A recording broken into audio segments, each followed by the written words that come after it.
Қосылғанын күтейік. Сосын бастаймыз.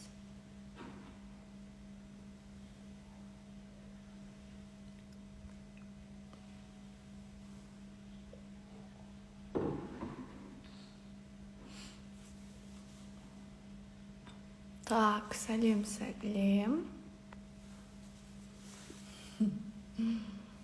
Қалайсыз? 5 минуттай күтейік. Сосын мен ақпарат беруді бастаймын. Одан кейін эфирді сақтап қоям. Көрмеген жандар уже записьте көретін болады. Негізі ойлап отырмын, бірден эфирларды осылай түсіріп, запись қылып берген дұрыс-ау депші, барлық адам қосыла бермейді. Негізі бұл үлкен мүмкіндік. Керісінше тікелей эфирде көру, сезіну, бұның өзіндік бір полясы бар, жұмыс жасайтын. Также өзіндік вибрациясы бар екенін айтқым келеді. Күнде осылай 22:00-де шығатын болсам, негізі күнделікті қатыссаңыздар, гораздо көп нәрсе аласыздар. Так, жақсымын мен, рахмет. Қалғандарды күтеміз ба, не істейміз? Бүгін өте күшті тақырыптарды қозғаймыз. Жалпы энергия деген не? Онымен қалай жұмыс жасаймыз? Бізге беріліп жатқан энергия қайда кетіп жатыр? Қалай ауыстырамыз? Неге бізде энергия соншалықты төмен? Неге шаршап қаламыз? Неге бір арман мақсатымызға жетпейміз? Неге жігітпен кездеспейміз? Деген сияқты. Неге ақша таппаймыз? Деген сұрақтардың біразына жауап аласыздар. Мен айтқан болатынмын. Бірден блокнот, ручкаларыңызды дайындап алыңыздар, чтобы жазу үшін, түрту үшін, арасында түртіп өздеріңізге керек ақпаратты жазып алсаңыздар болады. Также свечи жайында айтқан. Оны қазір эфирдан кейін чаттан сұраймын қыздардан. Алдыңыздар ма, алмадыңыздар ма? Ең бірінші бүгінгі біздің жасалынатын әрекет бұл тазалық болды. Себебі сіздердің әрқайсыңызда өзіндік бір вибрация, өзіндік бір энергия бар. Және поляға, яғни поля дегеніміз бұл белгілі бір круг, бізде бір группа ашылды, бір топ ашылды. Бұл жерге барлығымыз бір вклад жасаймыз, барлығымыз бір энергиямен бөлісеміз, береміз. Сол ішінде тазалықтан бастап қана кіретін болсақ, бұл поля өте заряжены деп айтамыз ғой, энергияға бай, толы болады. Егер ешкім тазаланбай, әркім өз мусормен келетін болса, естественно, ол жерге мусор жине алады. Түсінікті деп ойлаймын, Сәлем. В принципе, қосылатындардың барлығы қосылған шығар деп ойлаймын. Чистка жасап үлгердіңіздер ме? Біз тақырыпты бастап айтайын, мен ешқандай біткен презентация, бір сіздерді алаңдататын нәрсе болған қаламадым. Чисто концентрация менде болатындай, маған қарайтындай дейбі. Менің өзімде тікелей эфирді сағынып қалғанмын. Тікелей эфирде сабақ өткізбегеніме өте көп уақыт болды.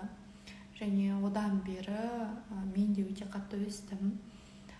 Білмеймін, сіздерге ол байқалып жүр, байқалмай жүр, но соңғы 3 күнде мен тіпті дауысымның өте қатты өзгеріп жатқанын сезініп жатырмын. Энергия тақырыбы мен үшін терең, және нағыз керек адамдар бұл жерге келді. Барлық адамдар энергия тақырыбына бара алмайды.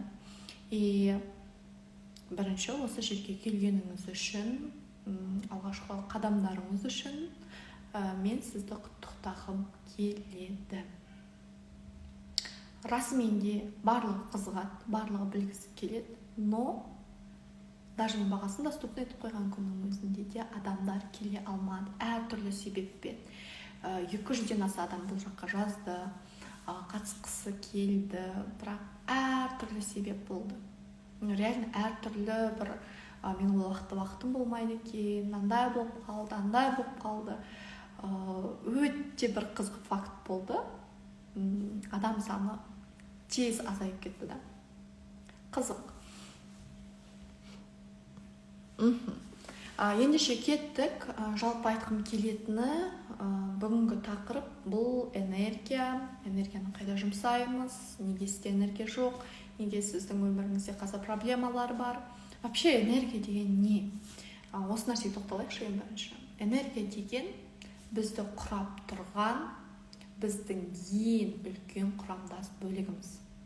Біз энергиядан тұрамыз. Біздің тәніміз бар, біздің жанымыз бар, бірақ бізді двигать ететін, бізді қозғалтатын, өмір сүруге мүмкіндік беретін бұл энергия.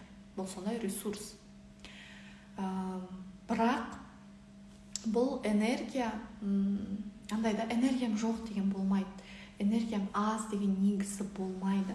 Жай ғана біз оны дұрыс басқара алмаймыз, немесе ол туралы мүлдем танымаймыз, білмейміз, ақпарат жоқ. Қалай солай қарым-қатынас жасап жатырық, естественно, сондай результатты алып жатырмыз. Энергия біздің ең бірінші, айттым ғой, құраушы бөлігіміз. Біз өлген кезде ғана бізбен бірге энергия да кетеді, бітеді. Оған дейін сіздің энергияңыз бітпейді. Жетпей жатыр, менде аз, бітіп қалды дейтін тема негізі жоқ мүлде. Энергияның өзі, естественно, екіге бөлінеді. Бұл, жағымды энергия, немесе жағымсыз энергия, немесе оң, немесе теріс деп алсақ болады. Сондай екі энергиядан тұрады. Естественно, бұл жерде жағымды энергия бізге өмір сүруге шабыт береді, мотивация береді, біз қозғаламыз, біз армандаймыз, біз мақсаттарымызға жетеміз осы энергияның күшімен. Ал егер адамдар жағымсыз энергия басым болатын болса, ол жалқау болады, ол жата береді, ол ұйқыға бейім болады, ол ештеңе жасағысы келмейді, ол армандай алмайды, ол да арманға келгенде күдігі көп, сенімсіздік, қорқыныш, тревога, өте көп сезімдер көтеріледі. Қазір мен есікті жауып жіберейінші, бұл маған қатты кедергі келтіріп жатыр. Оралам.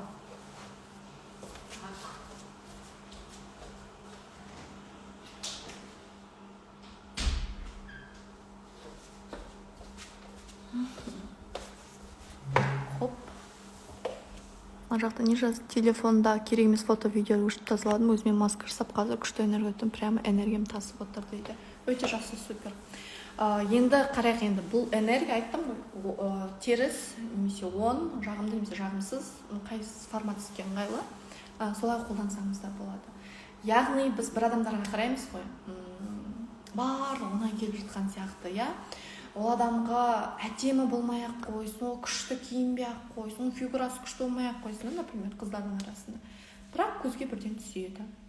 Оған барлығы бір жылулықпен, махаббатпен, қамқорлықпен қарап тұрады. Почему-то біреуге олай жасамайды. Немесе тоже бір байқап көрсеңіздер, бір қыздарға өте көп қымбат сыйлық беріп жатады, өте көп уақыт бөліп жатады.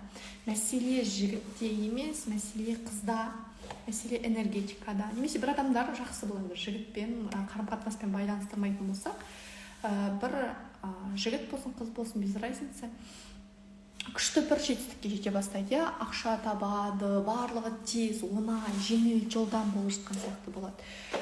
Қарайсың, расымен өмірі жеп-жеңіл, кайф, почему у него так, либо у него так, неге менде ондай емес, деген сияқты бізде орынды бір сұрақ туындайды. Бұл жерде бар болғаны басты рөлді ойнап тұрған энергия. Бұл білім емес, бұл соншалықты көп оқылған курс емес, бұл терапия емес, бұл тәжірибеде емес, бұл энергия.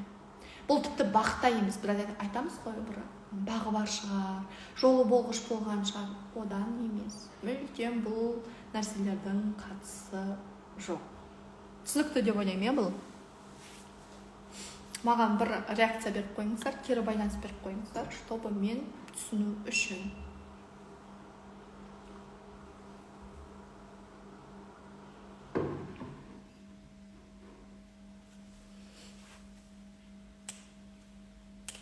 Кері байланыстарыңызды күтіп отырмын.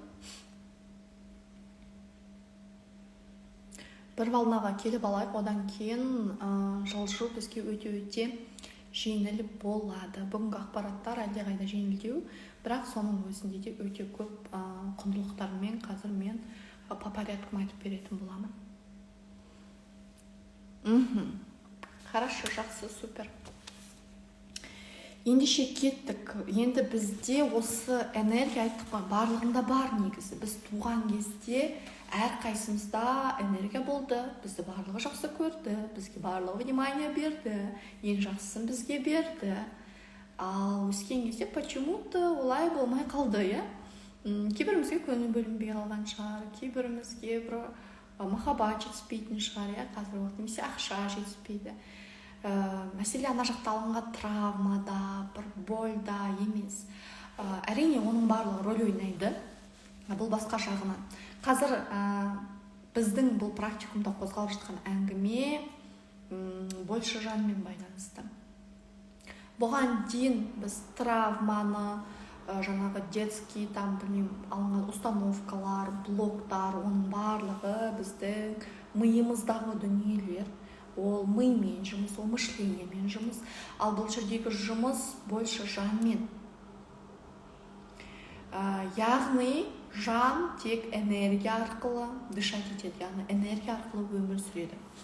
Енді қарайық, біздің тәнімізге, жанның мекені тән ғой, тәнімізге бір энергияның біз сезінеміз, келгенін сезінеміз, ұйқыдан тұрамыз, біз бір уже новый энергиямен бастаймыз да күні.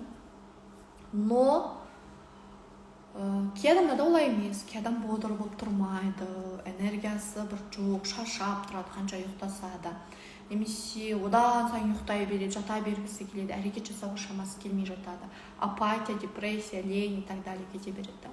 Енді қарайық, вообще энергия қайда кетіп жатыр? Энергияны біз сливқа, яғни өзіміз барып мусорға төгіп жүрміз, немесе унитазға төгіп жүр деп айтсақ болады, егер грубо айтатын болсақ. Қайда жұмсаймыз біз энергияны? Ашуға, өкпе-ренішке, біреуді қызғануға, көре алмаушылыққа, өсектеуге, біреуді осуждать етуге, біреудің өміріне араласуға, яғни энергияны біз вообще өзімізге емес, бүйтіп сыртқа шашып жатырмыз да. Өзімнің өміріме, өзімнің денсаулығыма, жұмысыма, дамуыма емес, мен тек сливқа жұмсап жатырмын. Бұл түсінікті деп ойлаймын, яғни біз өзіміздің барымызды, мысалы менде бір стакан су болса, мен оны аламын да барлық басқа біреуге төгіп тарап жүремін. И сосын айтамыз, менде неге жоқ, неге менде андай емес, неге менде мынандай емес. Бұл жерде әрине эмоция мен сезімдер рөл ойнай бастайды. Біздің жанымызға, біздің ішкі кішкентай қызымызға бұл сезімдер мен эмоциялар өте қатты әсер етеді. Және энергия осы сезімдер мен эмоциялар арқылы күшейеді, немесе төмендейді. Біз біреуге ренжісек, ызалансақ, кек алғымыз келсе, қызғансақ, әрине бұл жерде негативті фон рөлге қосылады. Бізді артқа, кейінге қарай тартады, иә. Енді қарайықшы, бізде мынандай нәрсе бар да. Құрбыма қарап қызғандым ба, болды, сіз энергиям төгіп тастадым деп ойлай беріңіз. Жігітке қарап ренжіп қалдым ба, оның сөзіне, болды, сіз энергияңызды төгіп тастадыңыз. Либо біреуді өсектедіңіз ба, біреуді жамандадыңыз ба, болды, сіздің барлық энергияңыз сол адамдардың ресурсына кетіп жатыр. Ол адамдар оны дальше қалай пайдаланады, ол өз еркіне. И мен кейін де айтамын, негізі айтамыз ғой, бізде қазіргі әлеуметтік желілерден көрсек болады, кімде көп хейт бар, кімде көп жаман пікірлер бар. Кейбіреулер ол кезде сынып кетіп мүлдем әлеуметтік желіден жоқ болып кетіп жатса, ал біреулер оны өте жақсы пайдаланып, одан ақша жасап жатыр. Одан танымал болып жатыр, иә. И бір бизнесін ашып жатыр, и так далее кетіп жатыр да. Яғни сол негативті энергияның барлығы ол адамды негізі мықты ете түсіп жатыр. Сіз біреуді қызғансаңыз, тек қана саған жамандап, адамға одан еш нәрсе келіп кетпейді, оның энергиясы одан азайып қалмайды, одан ол байып жатса, ол байымай қалмайды, сіз айтайық екен деп, білмеймін, жігітіңіз өзгеріп кетпейді, күйеуіңіз өзгеріп кетпейді, біреуді жаңа құрбыңызға қызғанғаннан құрбыңыздың өмірі жаман болып кетпейді, тек қана сіздің өміріңіз жаман болады да. Энергияны жай ғана слив емес, сіз конкретно слив жасайсыз да. Енді бұл жерде мен айтып жатқаным, эмоцияңызды, сезімдерді тұншықтырыңыз, болды, сезінбейміз деген нәрсе емес. Мен түсіндіргім келіп жатқаны, бұл эмоцияларды тану. Бұл бір рет болып жатқан жоқ, яғни баяғыдан бір келе жатқан нәрсе да. Адам болғаннан кейін, бізге пенде болғаннан кейін, бізге бұл эмоциялардың барлығын берді. Эмоциялар жаман жақсы деп біле алмаймыз. Просто ол бізге дұрыс емес энергия береді. Естественно, дұрыс емес нәтиже береді. Біздің қалауымызға жетуге кедергі келтіретін болғандықтан біз оларды тануымыз керек, жұмыс жасауымыз керек. Яғни біреуді біз қызғансақ, сіз тоқтайсыз да, ананы жамандап, ойбай мен көре алмай жатырмын деп емес, өзіңіздің тоқтап сұрайсыз. Так, Фариза, бұл сезім сенде неге көтеріп тұр? Неге сен құрбыңа қарап қызығып тұрсың, қызғанып тұрсың, көре алмай тұрсың? Потому что ол менде жоқ болуы мүмкін да, менің жауабым. Мен олай жасай алмай жатырмын. Оның өміріне тез жеңіл болып жатқан сияқты, менде олай емес. Неге оған береді деп ойлай, маған емес. Яғни мен өзімнің ішкі сезімдерімді талқылай етемін, ашып, анықтап, талдаймын. Мен қалай сторисімді қарап жүрген болсаңыз, мен талдаймын, бір сұрақты аламын да, оны бір 15-20 сторис етіп талдап шығамын. Сол сияқты өзіңіздің эмоцияңызды отырып талдайсыз. Мен неге бұны сезініп тұрмын? Неге мен сезініп жатырмын? Деген сұраққа жауап табатын болсаңыз, болды, ол эмоция екінші қайтара көтерілмейді. Сіз түсінесіз, жұмыс жасайтын нүктеңізді анықтап аласыз, және сол нәрсемен жұмыс жасайсыз. Мен өкпелеп ренжіп тұрмын да, например, жігітке дедік, немесе күйеуіме. Мен ғой ренжіп тұрған, иә? Менің эмоциям ол, менің сезімім. Неге ренжіп тұрмын? Себебі ол менің айтқанымды түсінбеген шығар. Немесе мен өз қалауымды айтпадым, и ол мүлдем басқаша нәрсе жасады. Ол маған вообще ұнап тұрған жоқ. Менің жыным келіп тұр, мен ренжіп тұр. Яғни ең басында менің қателігім, менің өз қалауымды аузыммен айту, диалог құру еді. Мен бұны жасамадым. Сол үшін ренжіп тұрмын. Деген сияқты эмоцияңызды ашып талдайсыз. Неғұрлым көбірек сезіміңізге, эмоцияңызға мән беріп осылай талдап бастайсыз, соғұрлым сізде мұндай негативті эмоциялар басылады. Неге мен бұлай уверен айтамын? Каждый айтып жатқан сөзіме мен өзім практика жасап көргенмін. Сол үшін де бұл сабақ шықты. Энергия тақырыбына мен ұзақ уақыт келе алмадым. Адамдармен 6 жыл жұмыс жасасам да, менде энергиямен өте көп болады ғой, қиындықтар болды. Сен 1-2 күн лапылдап жүресің, 2 күннен өшіп қаласың.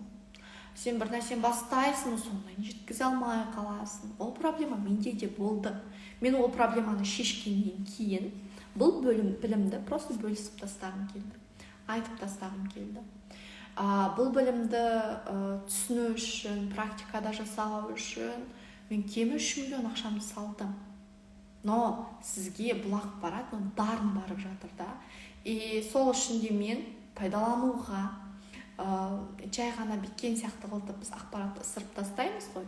Немесе чудо бір волшебный палочканы күтеміз, таблетканы күтеміз. Бұл жерде де ондай нәрсе жоқ. Бұл жерде больше Құдаймен байланыс. Қазір оған жылжып барамыз. Өзіңізді тану, өзіңіздің сезімдеріңізді, эмоцияларыңызды жоққа шығармау. Біз үйреніп қалғанбыз. Кішкентай бала кезде, сіздер қазір көріп жатқан Фариза вообще белгілі бір трансформациялық этаптан өткен Фаризаны көріп отырсыздар да. Хотя мен мұндай болған жоқпын. Мен өте ашуланшақ адам едім. Мен біреудің сынын тұрмақ, біреудің сөзін көтере алмайтын едім. Ашулансам, менің бірінші реакциям жасайтын есікті тарс шабам. Ол жерде тарсылдатып жүремін, мен ұрамын. Біреу менің жыныма тисе, мен ұра салам, мен ешқашан онымен сөзбен бүйтіп түсіндіру дейтін менде мүлдем жоқ еді. Менің реакциям сондай болды. Жұмыс жасау арқылы мен қазір бұның барлығын в принципе өзгерттім. Энергия настолько тонкая вещь. Оны көтеруде, түсінуде, жетуде өте жеңіл, одновременно қиын сияқты болып көрінеді да. Либо біз өзіміз қиындатамыз адамдар. Ой, ананы жасау керек, оны бүйту керек, оны сөйту керек. Қойшы дейміз да.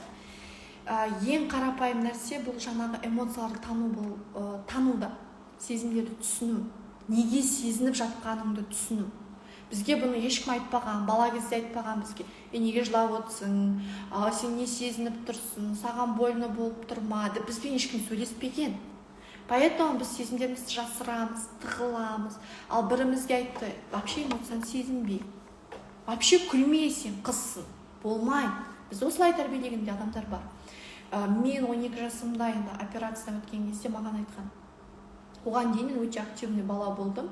Маған бір мезетте айтты, болды Фариза, күлмейсің, күлуге болмайды қатты, көзіңнің нерв талшықтары көтере алмауы мүмкін, тамырың жарып кетуі мүмкін, саған күлуге болмайды қатты, күлсең де деген сияқты бір искусственный күлкіні ғана можно болар. Немесе жылауға болмайды саған, Фариза, қатты жыласаң, тоже саған зиян.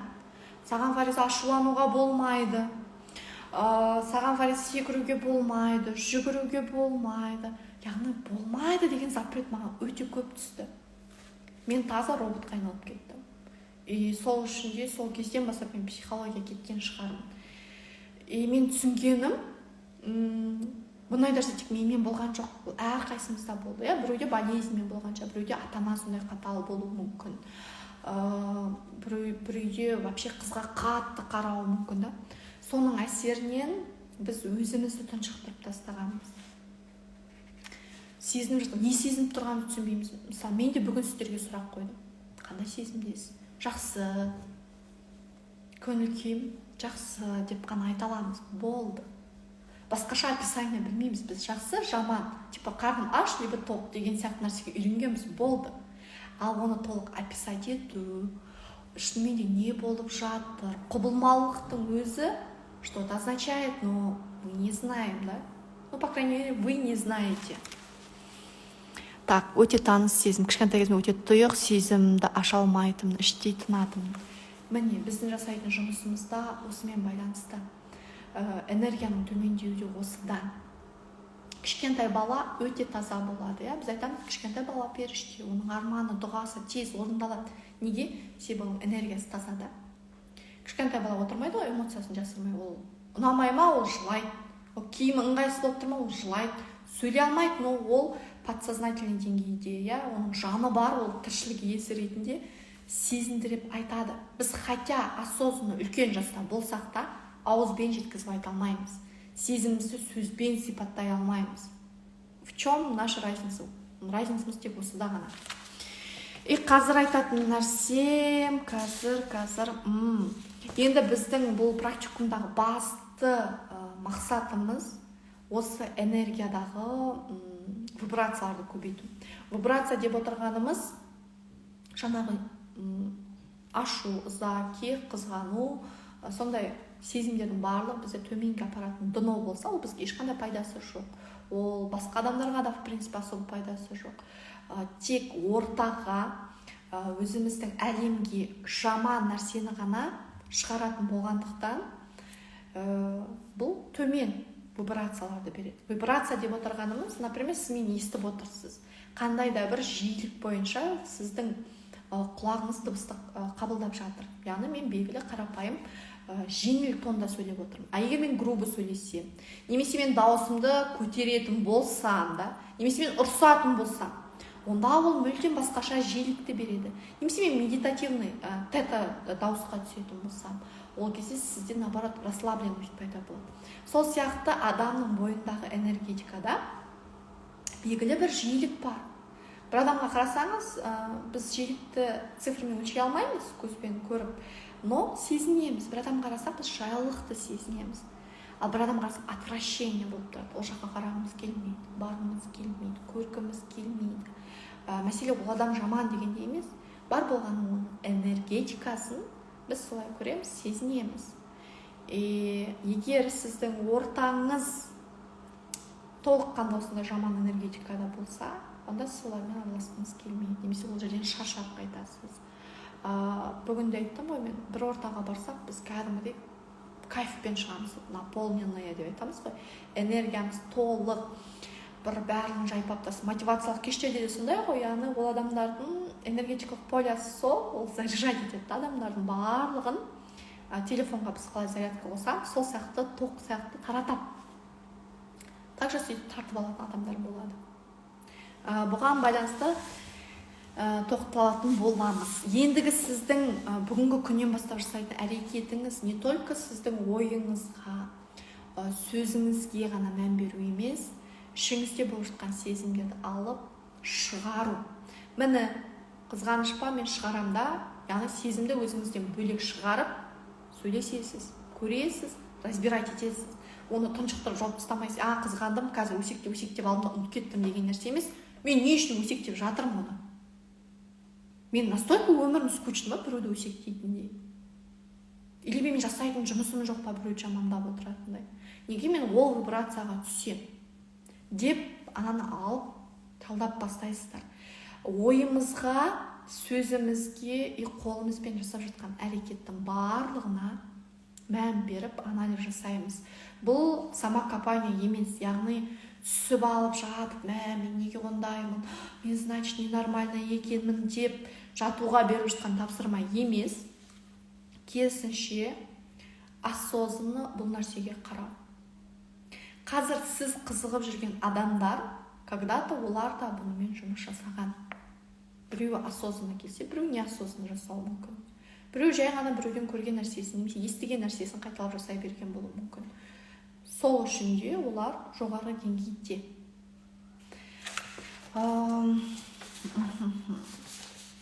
Енді төменгі вибрацияны, жаңағы іштегі бір ненависть, іштегі бір біреумен жарысу, біреуге дәлелдеу, біреуге көрсету, біреумен өштесу дейтін сезімдердің барлығын қалай жоямыз?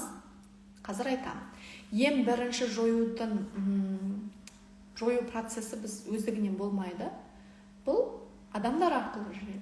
Бірінші өзіңіз, екінші отбасыңыз, үшінші қоғам, яғни құрбыларыңыз, достарыңыз, төртінші противоположный пол, яғни ер азаматтар, жігіт болсаңыз там қыздар деген сияқты, и бесіншісі бұл Құдаймен байланыс.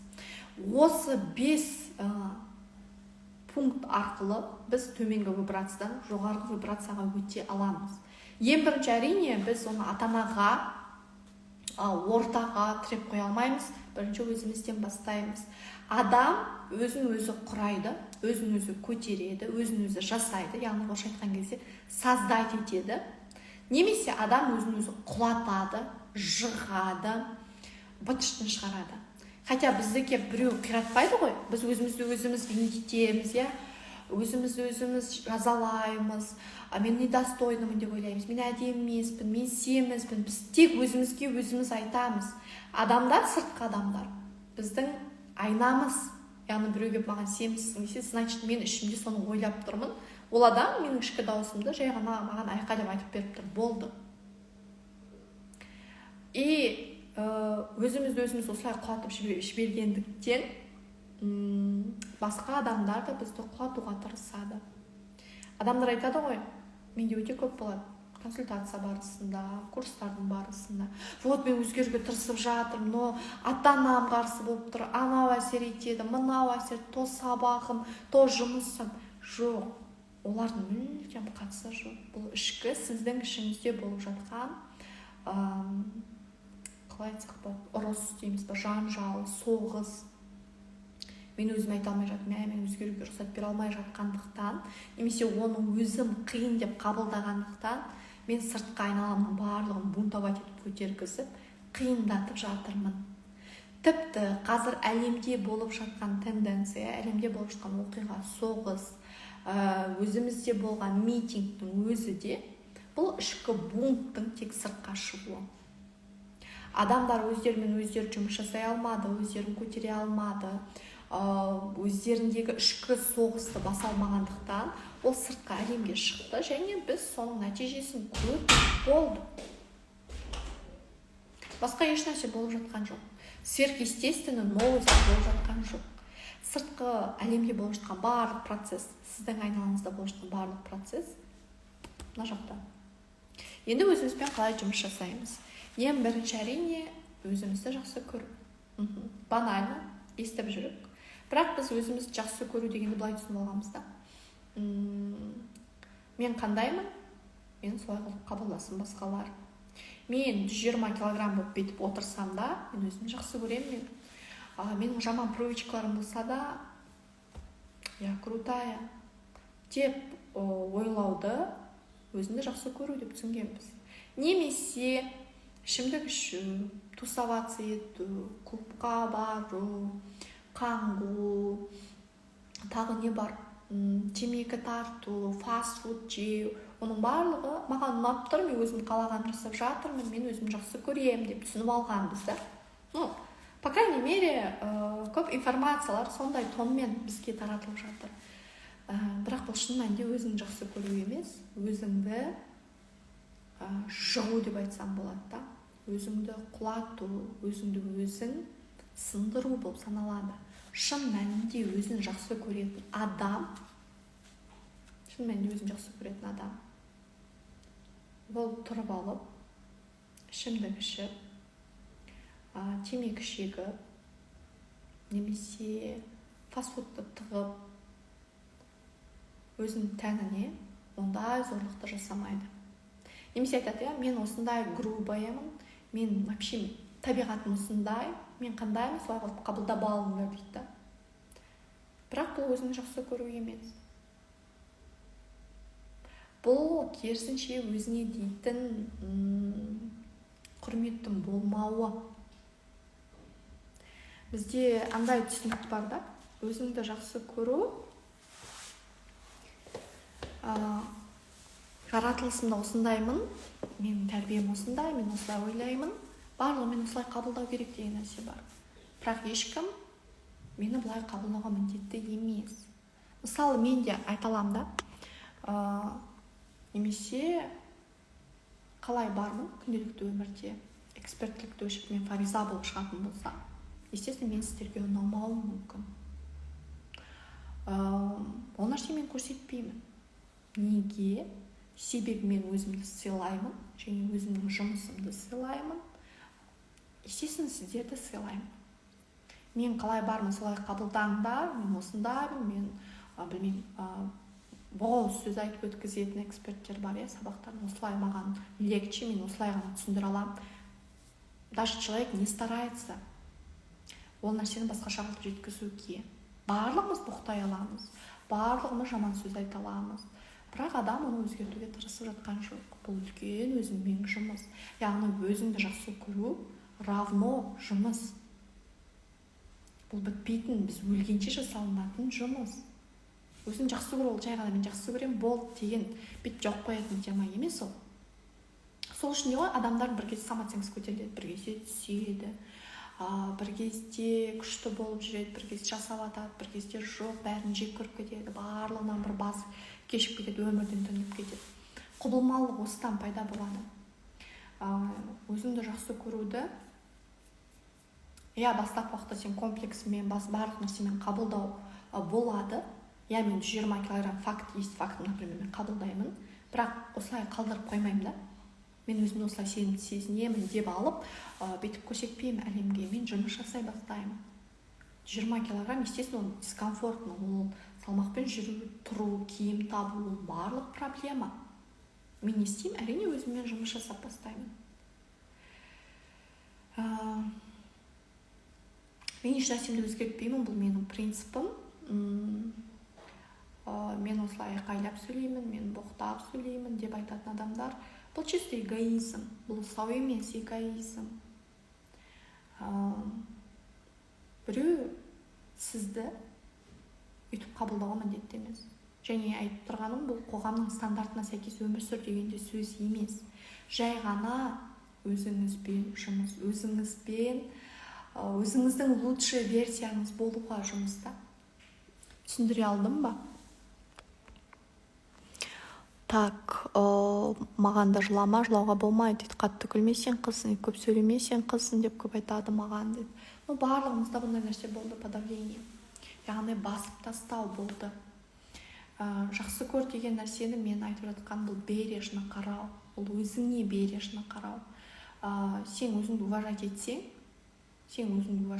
түнгі 3-ке дейін, таңғы 5-ке дейін, какой-то бір дорама қарап жатып, чипсы жеп жатпайсың. Ол сенің өзің жақсы көруің емес. Да, может быть, ол бір айда, бір жылда олай жасауға болатын шығар. Ондай режиммен өмір сүру, ол жай ғана тәніңді быт-шытын шығару деген сөз ғой. Біз ойлаймыз ғой, денсаулық как будто бір кетпейтін сияқты, жастық как будто бір кетпейтін. Мен де сөйтіп ойлаймын, мен 18 жасымда мен өзім терминатормын, менің энергиям таусылмайды, мен вообще бір андай терім бұзылмайтын сияқты болып көрінеді да. Это не так. Ну реально это не так. Сенің денсаулығың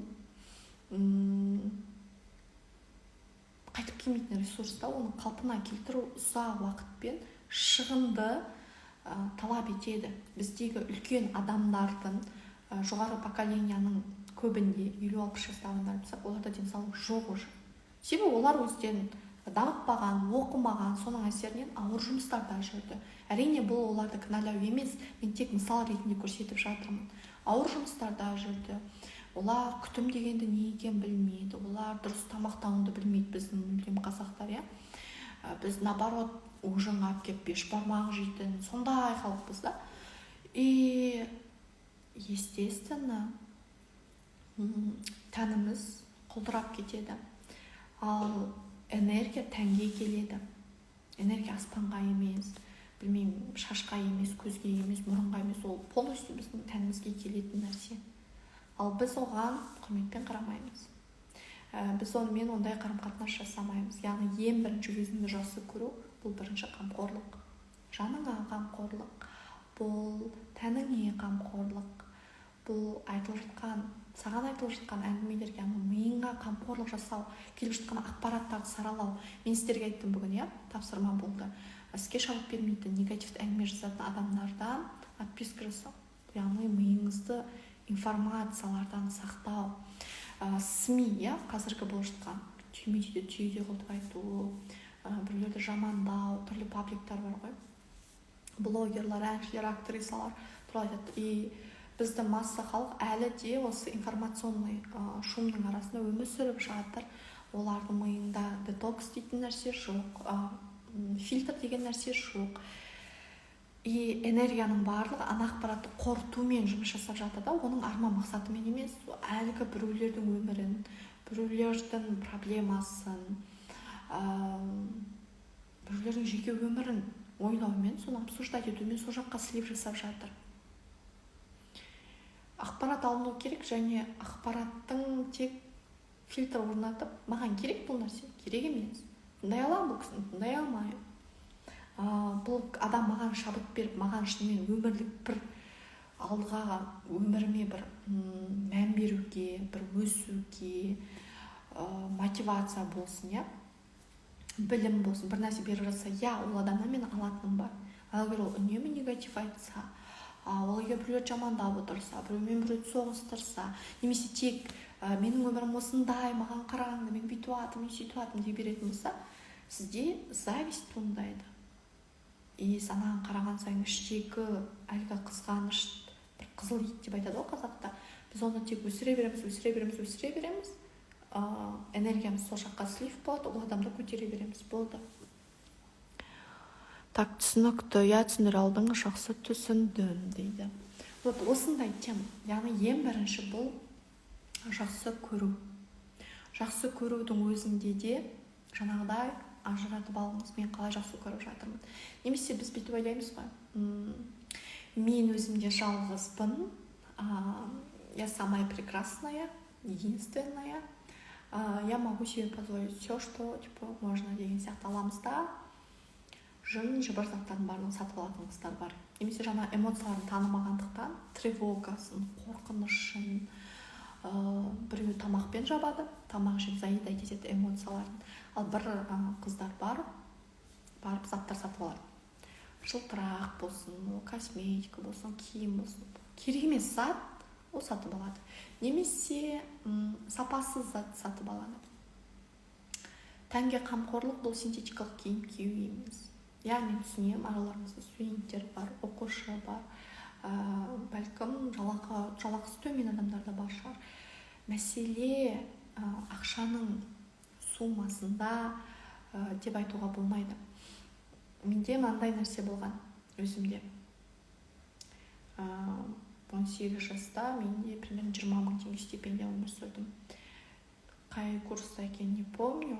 Наверное, бірінші, екінші курстарымда шығар. И сол кезде қыстық аяқ киім алу керек болды маған.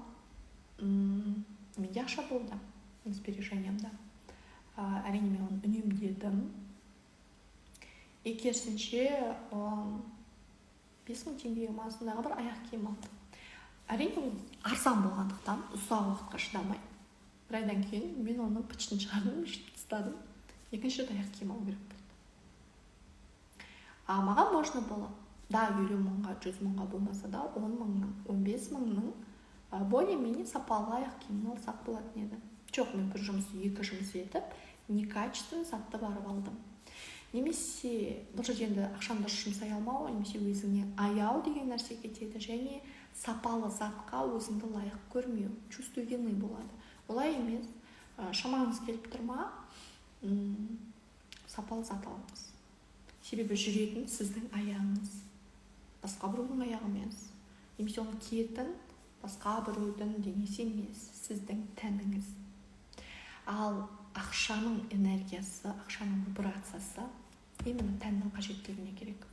Жанға ақша керек емес. Жан, может быть, эмоция үшін алуы мүмкін. И то ол саяхат, ол бір новый заттар, новый бір хобби, тау сияқты бір эмоциялардың жер болуы мүмкін. Ең негізгі потребность біздің тәнде жатыр. Тәнге күшті киім керек, тәнге күшті тамақ керек, тәнге күшті жататын жер керек, күшті үй керек, көлік керек и так далее. Бұл барлығы тәннің қажеттілігі.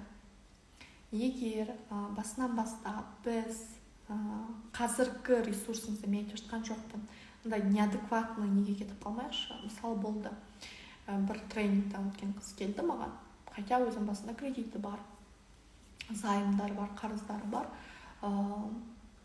Тренингтен шыққанда ол жақта жаңағыдай айтылған, ты самая прекрасная, сен өзіңде жалғызсың, өзіңе аяма. И алғанда 50 000 теңгеге барып ішкем сатып алған ол қыз. Артында ақшасы жоқ, ертең кредит төлеу керек оған. Бұл просто ойланбай, инфантильный демейді айтамыз ғой, кішкентай баланың әрекеті. Да, сен өзіңде самая прекрасная болса, сол нәрсені реально түсінетін болса, керісінше сол состояниеде өзіңді шығаруға, одан көтеруге тырысудың орнына жоғыла апарып, тынуға апарып тықты. Ладно, я ол алған кезде күшті бір сезінді. На самом деле, кейін өзін-өзі кінәлау сезімі жүреді. Одан сайын қатты депрессия кетеді. Мен неге былай жасадым, мен бүйткенімде, мен ақымақпын, мен сондаймын. Яғни трезвый ум дейміз, мына эмоция барып ала салды ғой оны. Маркетингтің өзі де соны пайдаланады. Жаңағы тренингтің өзінде айтып тұрған адамның енді ол айлығы 500 000 болса да, ол 50 000 теңгеге іш киім алу оған қиын емес. Оның басына қаржы жоқ, оның проблемасы жоқ. Нормально. Немесе ол 5 миллион табатын адам шығар, немесе 2 миллион табатын адамға 200 000 теңгеге барып алса да оған не жалко. Оған, примерно сіз 20 000 теңге болса, 200 теңге сияқты ощущение ше. Оған ол жыламайды. Әркім өзіңіздің состояниеңізға қарап қимылдау керек та. Бірден аспанға емес, постепенно качественно көтеріңіздер. Қазір автобуспен, либо жаяу жүрсеңіз, жаймен автобусқа да, автобустан, может быть, жайлап таксиге деген сияқты. Но жайлап деңгейді көтереміз. Так, мен соңғы күнде тамақпен жауып жүрмін, 2-3 ай болды, өзім түсінбеймін, сол кезде үнемі бірдеңе жегім келеді дейді. Бұл өте көп адамда болады. Осы кезде отырып керісінше эмоцияңызды таныңыз. Менде не болып жатыр? Мен не істеп жатырмын, қайда бара жатырмын? Бұл эмоция нені айтқысы келіп жатыр? Кешірім өтінем. Бұл кезде керісінше маған внимание жетпей жатыр ма? Мамаңызбен сөйлесіңіз, по крайней мере, мен сізді танимын жақсы. Анаңыздан барып жылу алыңыз, сырласыңыз, бөлісіңіз, айтыңыз. Бірақ ни в коем случае оны тамақпен, киіммен, затпен жаппаймыз. Менде мынандай да бір клиенттер болды. Именно осындай өзін түсінбейді, эмоциясын танымайды. Алады да, маған сергу керек дейді да, іштерге шығып кете береді. хотя ол жаққа барғанда ол дем алмайды, ол жаңағы сезіммен арпалысып жүреді, ол жаңа эмоция алған сияқты кейіп танытады. Әсіресе бұл өте көп менде блогер қыздармен болды. Саяхаттайды, шығады, бірақ кайфовать етпейді да. Ол типа сергейім, бойымды бөлем деп ана жаққа барады, но андай ғой, сен қанша қашсаң да өзіңнен қаша алмайсың ғой. Барлық жерге, мысалы мен алып қазір Парижге кетіп қалсам да, мен Парижге өзімді алып кетемін ғой, басқа біреуді емес. Мен мына жерге сап кетпеймін ғой бүкіл сезімдерімді. Ол сезімдер менімен бірге сол жаққа ұшып барады. И сол үшін де сезімді, эмоцияны тұншықтырып емес, ашып қарау өте маңызды. Екінші, бұл окружение, бұл достарымыз, бұл отбасымыз, бұл тіпті жаңағында ер адамдар деп айтайық, қыздарға байланысты. Олардан өте көп біз энергия аламыз, және энергияның вибрациясын көтеруге бізге көмектеседі. Егер менің ортам токсичный болса, үнемі маған былай айтса да, Фариза, сен қолыңнан келмейді, істемей ақ қойшы, зачем саған все это десе, онда мен өспес едім. Менде де болды ондай адамдар. Менде бірінші жасап жатқан кезде ең жақын достарым күлді. Қой, Фариза, сен алдыма психологияны айтпаған, зачем саған мұндай тема?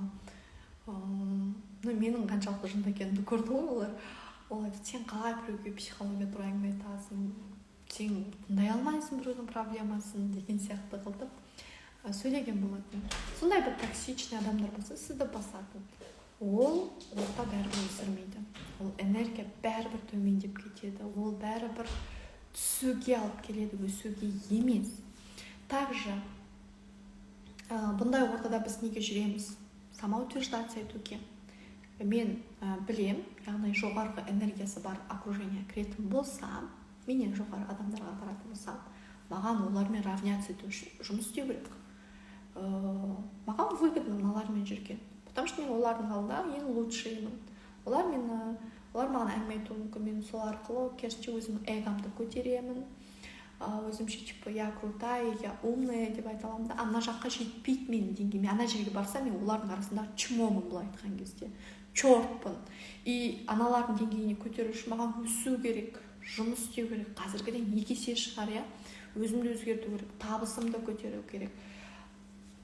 Именно екі аралықта адам әрине өзіне комфортный жерді таңдап алады.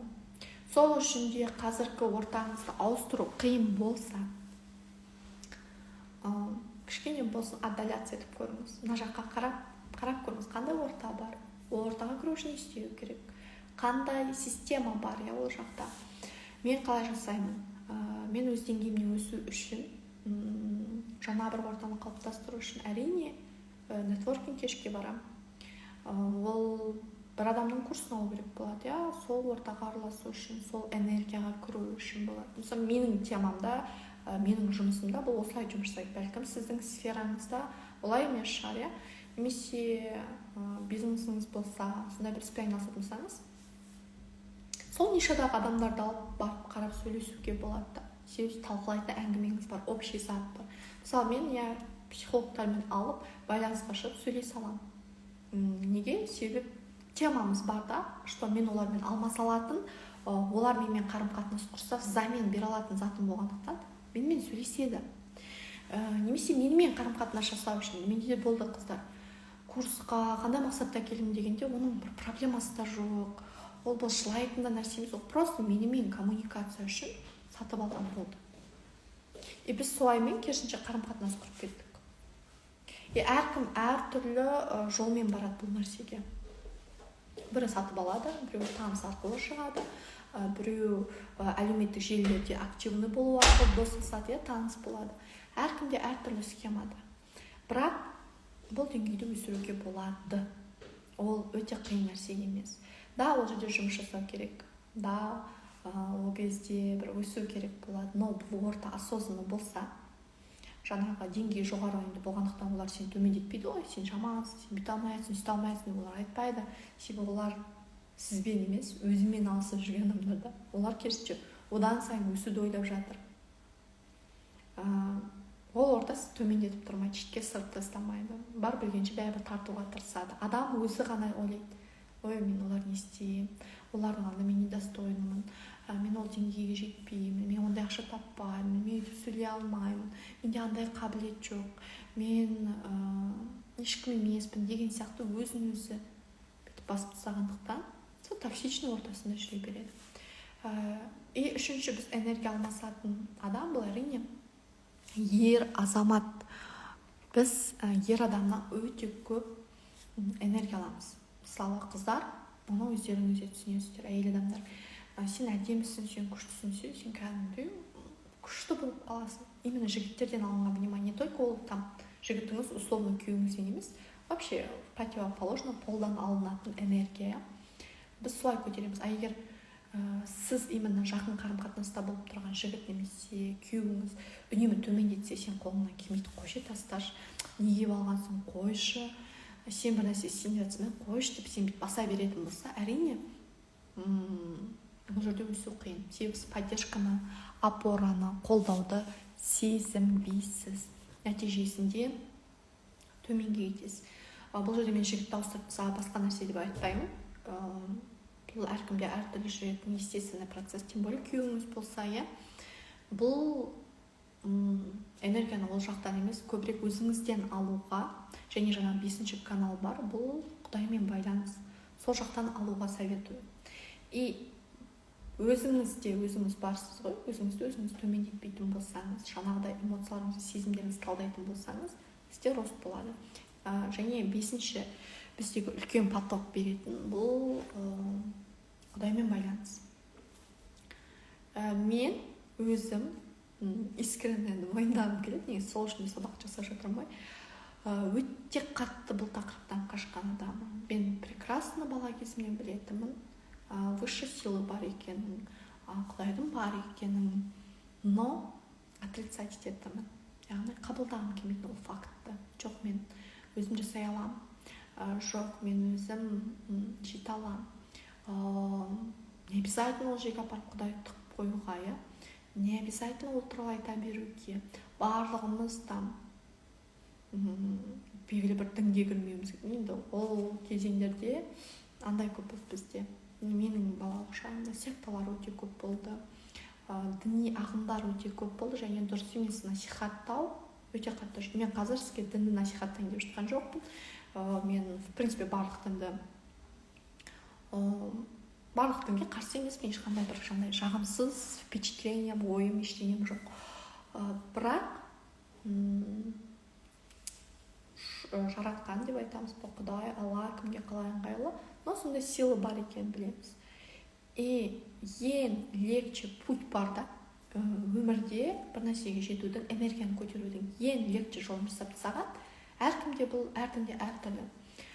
Христиандарда бұл церковьқа бару, оларға да суға түсу, шоқындыру, бұл кәдімгі энергияны жаналайтын олардың процестері.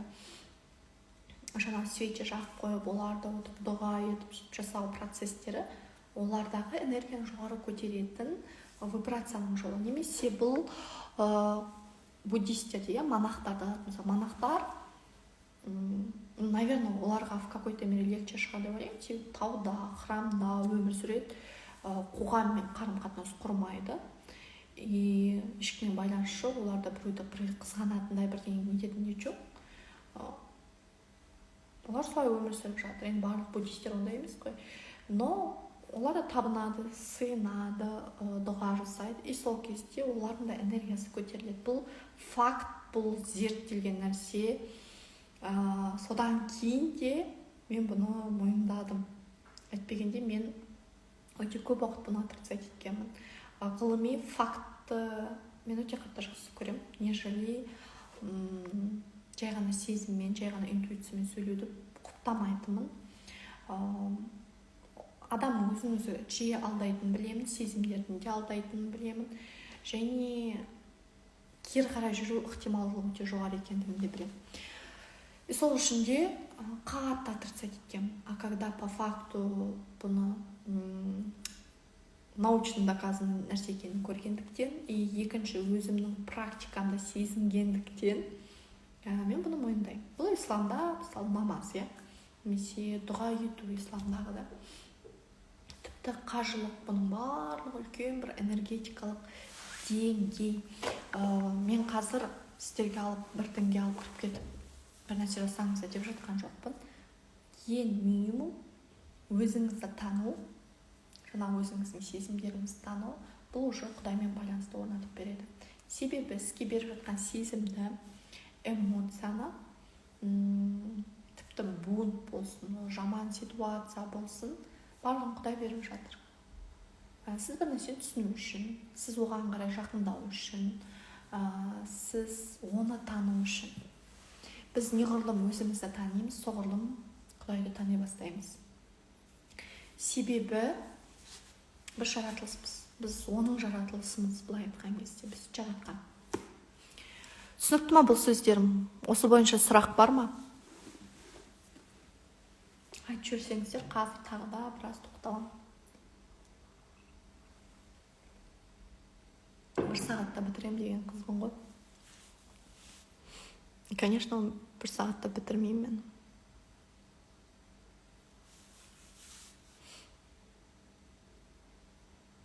Бір кері байланыс берсеңіздер. Астықтап кеттім. Түсінікті. Енді қараңыздар, Құдаймен байланыс деген енді не деген сұрақ туындайды? Мен не істеуім керек?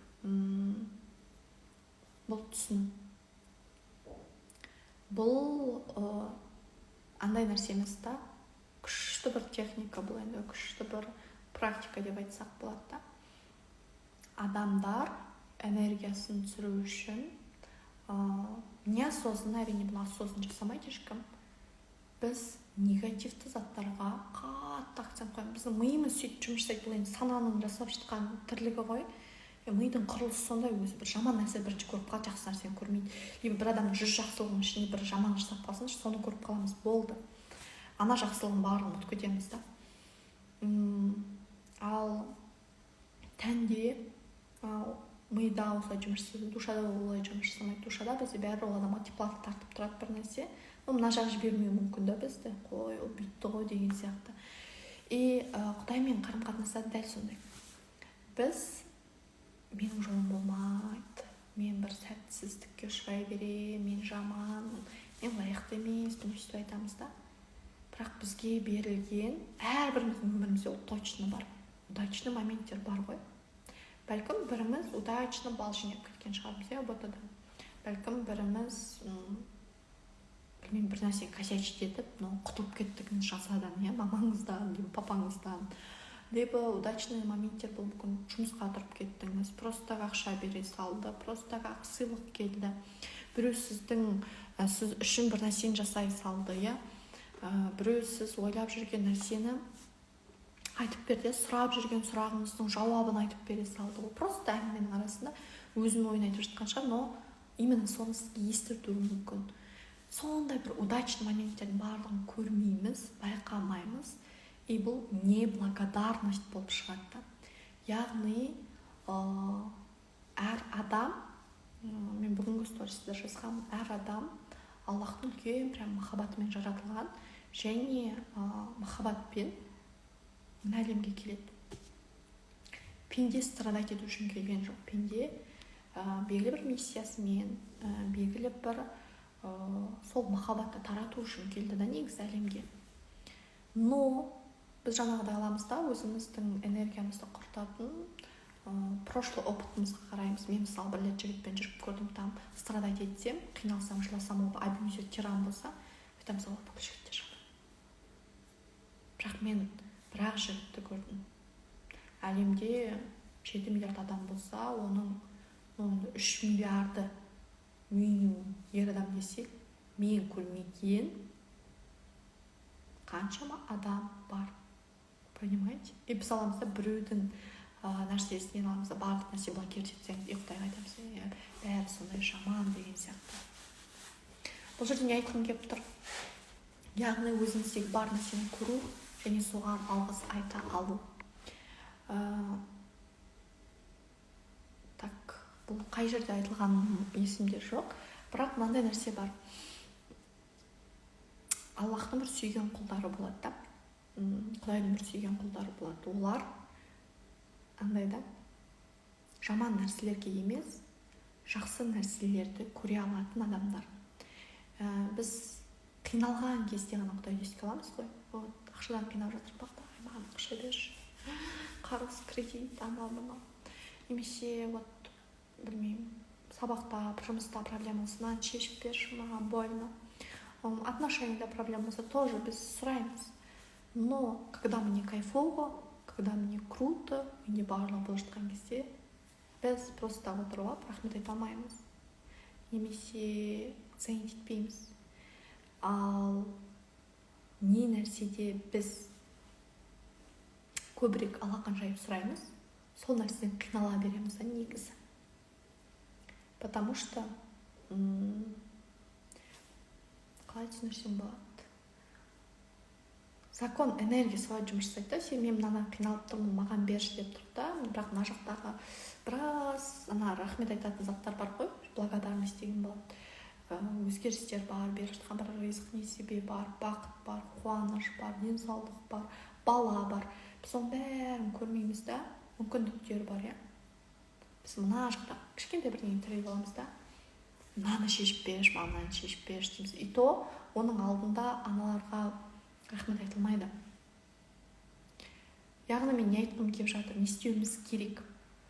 Құдаймен байланыс орнату үшін өміріміздегі әрбір бар нәрсеге рахмет айтып үйрену керек. Біз как должно сияқты қабылдап аламыз да. Ата-анаңыз бар ма?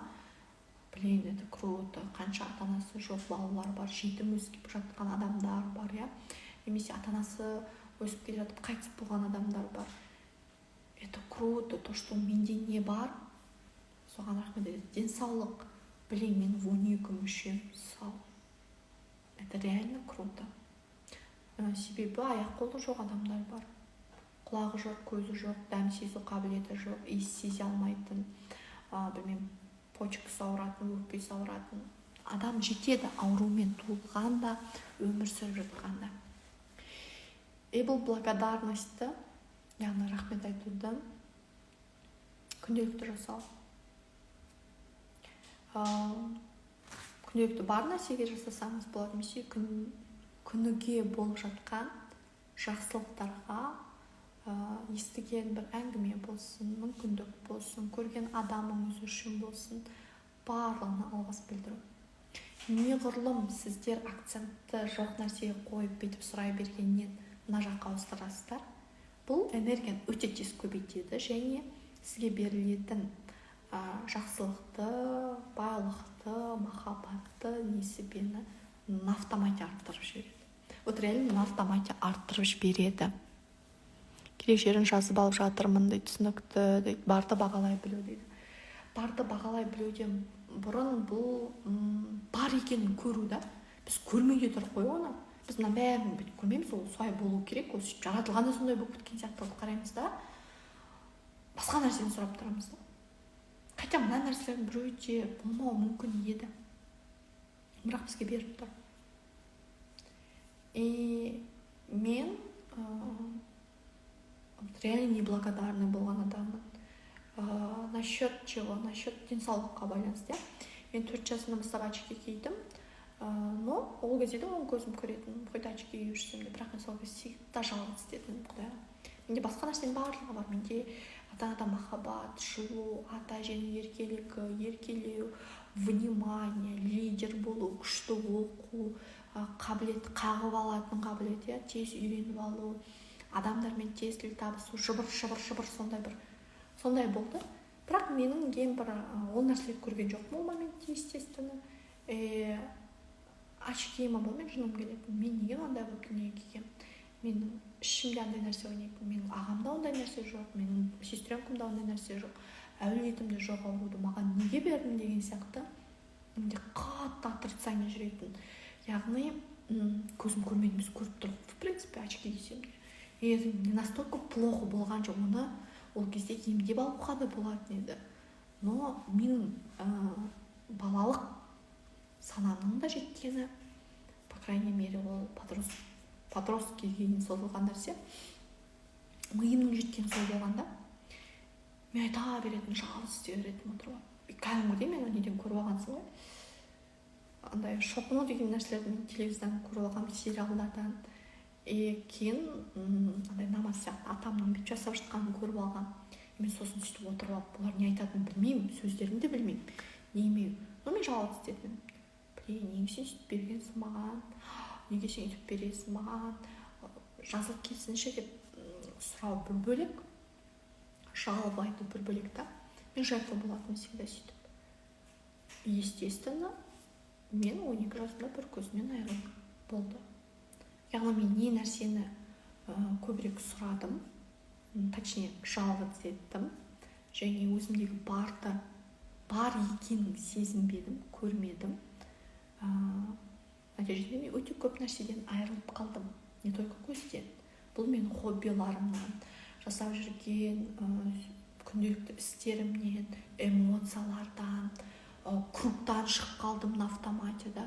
Қаладағы күшті өмірімнен алып мені на автомате ауылға апарып тастады. Реально бүйтіп тұрған нәрседен мен құладым жестко. И это всего лишь 12 жасымда болған нәрсе. Қазір анализ жасап отыр, мен бұны түсіндім, и сіздермен бөлісіп отырмын да. Біз көрмегендіктен, байқамағандықтан, бар екенін мойындамағандықтан басқа нәрселерге жол ашпаймыз. Сол үшін, наверное, мен көзім ауырған шығар. Мен барымды көрмегеннен кейін де, по крайней мере, мүмкін. Оны нақты айта алмаймын. Но осының әсерінен ухудшение болғанын білем. Өте қатты дымауға түсіп, депрессия, апатия, все возможно, даже суицидальные мысли дейтін нәрсеге дейін түсіп, қайтадан мен уже психологияны зерттеп, ол кезде психологиядан түсініп болған жоқ. Но жаймен сол темаға келіп, өзімді танып, солай өсу арқылы келдім. В принципе, но мен 18 жасымда да бұл отрицание болды, 20 жасымда да ол отрицание болды. Окончательно нүктесін сол 20 жасымда маған қойып берді, құдай. На тебе депші. Потому что угроза уже екінші көзіме шыға бастады. Сол кезде мен, в принципе, өте көп нәрсе мойындап, шынымен де рахмет айта бастадым да менде бар нәрсеге. Қазір жасайтын істердің әрекетіңіз, бірінші өзіңізбен жұмыс, жаңағы тікелей эфирдің барысында өте көп айтылды бұл әңгіме. Екінші, бар нәрселерді көру. Сізде не бар? Содан бері мен бір өзгерген нәрсені айта аламын. Қазіргі үлкен бір нәтиже ретінде реально мен не ойлаймын? Ол нәрсе ұшып келіп тұрады. Мен айтпасам да. Мен не нәрсені қалаймын, соған бір мүмкіндік ашылады. Хотя ол жерде мүлдем мүмкіндік болмаса да. Ол жерге попасть ету невозможно. Мысалы, кешегі жасаған менің инвестициям, там реально түсу через отбор, сондай болса, мен ешқандай отборсыз іріктеу өтіп кеткен жерге барып, даже андай приглашение мен деп айтсақ болады, в какой-то мере. Сөйтіп бар бұл жаққа доступ алып тұрмын. Андай ғой, любой туған қабыл болып кетеді, ойлағаным келе салады, сен қалап жүрген нәрселер тез шешіліп кетеді, жолдар өздерімен бет болып кете бастайды. Потому что мен бар нәрсені көрем, сол нәрсеге рахмет айтамын. Жоқ нәрсеге акцент қоймаймын да. Жоқ нәрсе ол келетінін білем да. Либо оған байланысты мен бір стратегия құруым керек. Әрекет жасайтындай бір жоспар құрып аламын, соны мен істей беремін. Оның нәтижесін бұл Құдайға тапсырып тастаймын да. Яғни айтамын мен, мынаны істеп жатырмын, иә. Білмеймін, мысалы, менде бұл практикумға қанша адам келеді, қалай өтеді, не істейтінін білмедім, не болатынын білмедім, бірақ бұл идея келді, бұл ой келді. Хорошо дедім, мен қабыл алдым бұл ойды. Қанша адамға айтуым керек, мен сонша адамға жеткіземін. Бұл практикумнан табылған табыс, реально ол мен ешқандай қажеттілігімді жаппайды да. Оны мен басынан ақ түсіндім.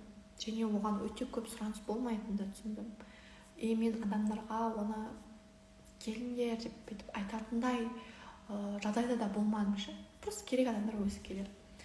И реально есту керек адамдар келді, и есту керек адамдар естіп жатыр.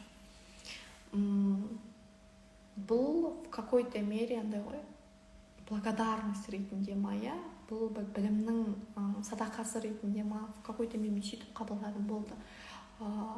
Қайырымдылық ретінде, тем более мен кеше новый бір қадам жасадым өзім үшін, өте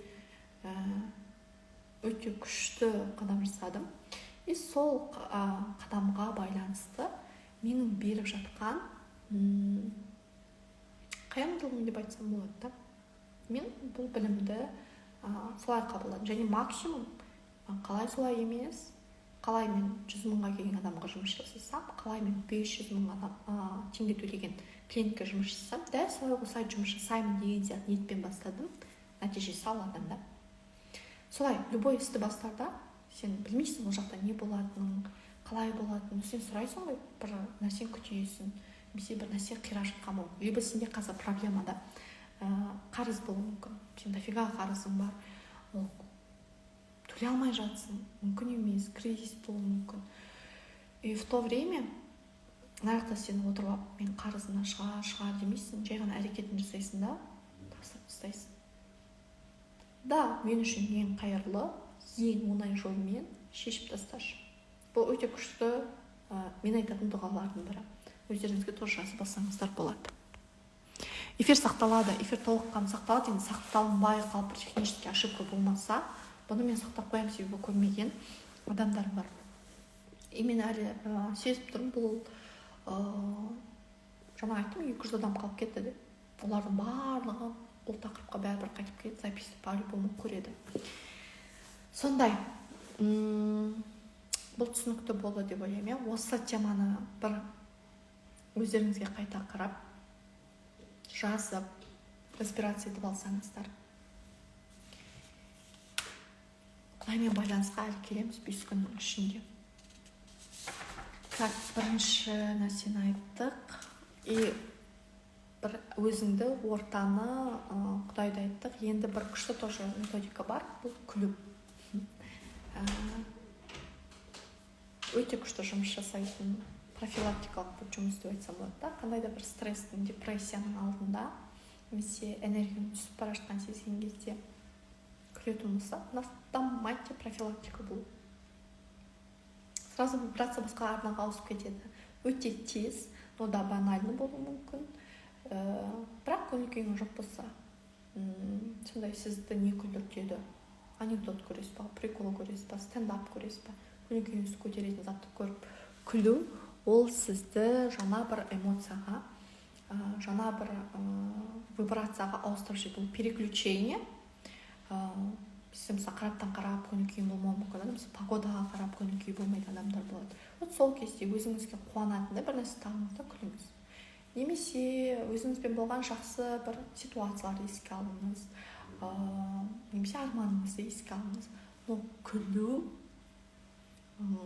төменгі вибрациядан жоғарыға шығудың үлкен жолы деп айтсақ болады. Қарапайым жол.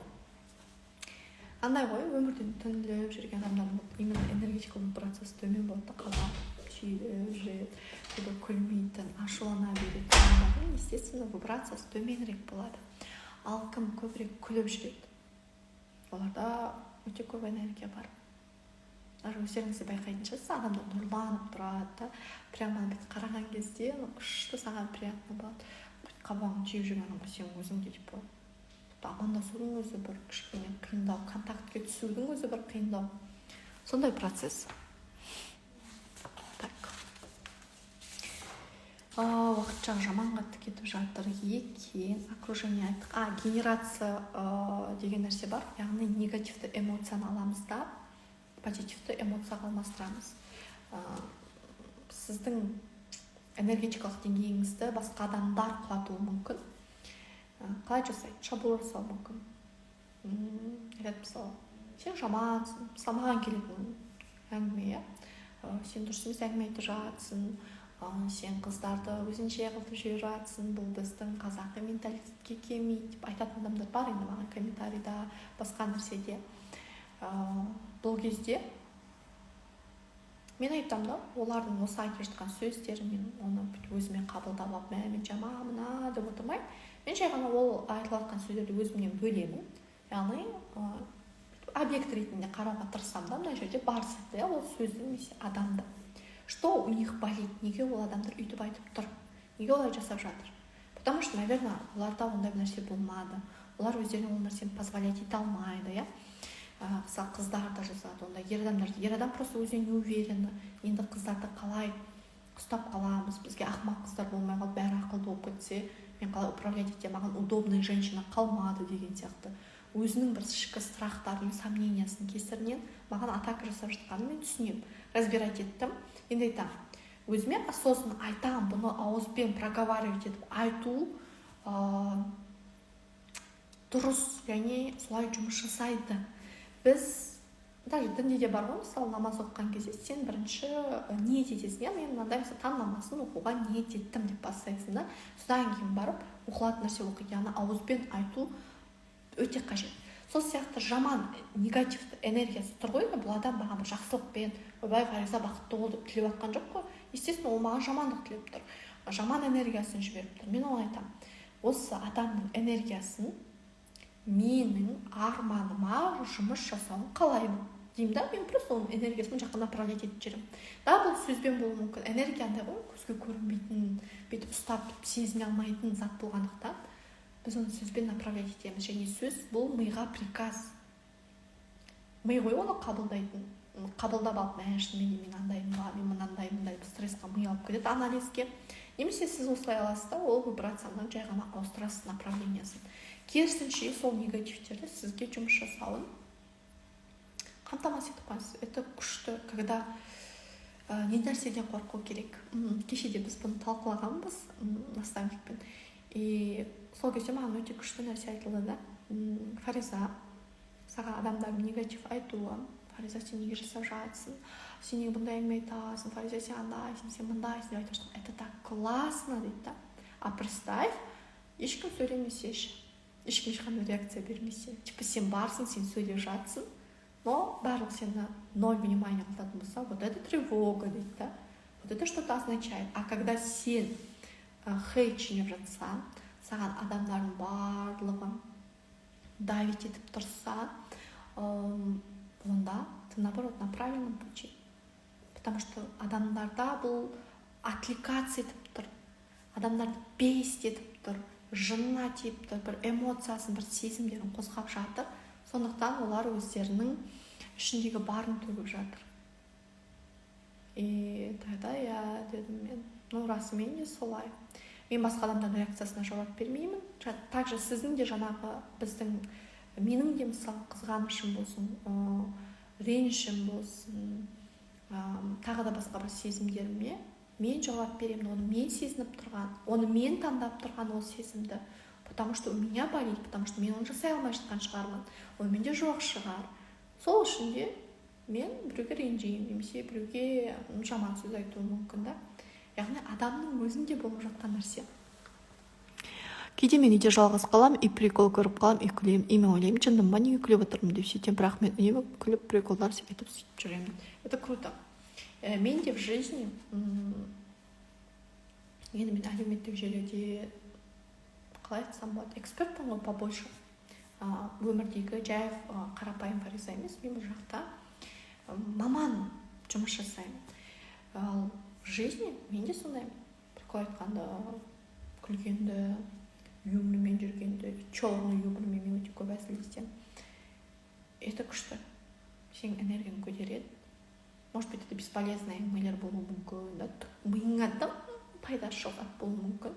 Бірақ күлкі жасақтады деп айтады, иә, біздің қазақта. Но также бұл энергияны көтереді. Бұл өте көп ресурс береді. Немесе күнделікті күліп жүру, адамдармен күліп сөйлесу, жымию, бұның барлығы жақсы энергияны береді, нежели төменге қарағанда.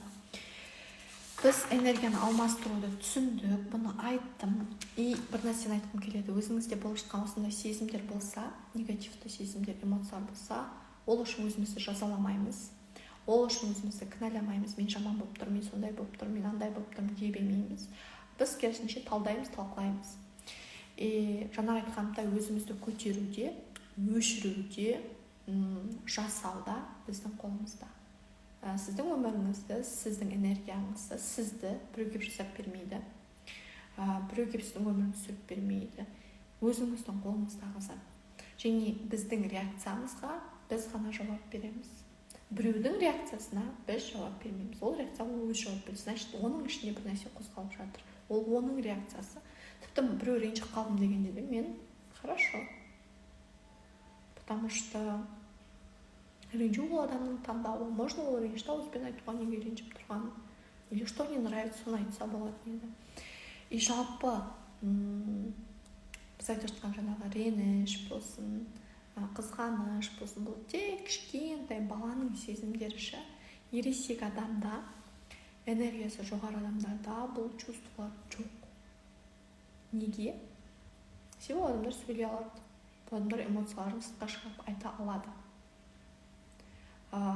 Реніш андай паттарын біз үйреніп қалған күнделікті бір әдет бар да, жаңағыдай тығылып қалу, сөйлеспей қою, блокқа салып тастау, қыздар жігіттер блокқа салып тастайды. Болды, сөйлеспей, мен көзіме оның кішкене ашу басқаны қайтып шығарады, қайтып салады, қайтып шығарады, қайтып салады. И сөйтіп жүреді да. Потому что басқаша поведение білмейді. Ол может сөйлесіп айта алмайды, оны түсіндіре алмайды ол сезімін. Нәтижесінде тек сол адамға хуже. Күлсем расымен күшті боламын, жақсы энергияны сезінемін дейді. Да. Паттерн. Бүгін осы тақырыппен қалайын тұрып, женская энергияға ертең кіреміз. Осының өзінде 11:30 аптасында база жоқ.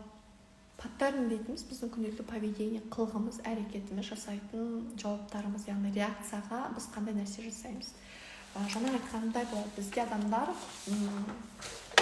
біреудің сөзін көтере алмаса боқтап жіберетіндер бар. Мен ұрып жіберетінмін бұрын қасымда тұрған адамда.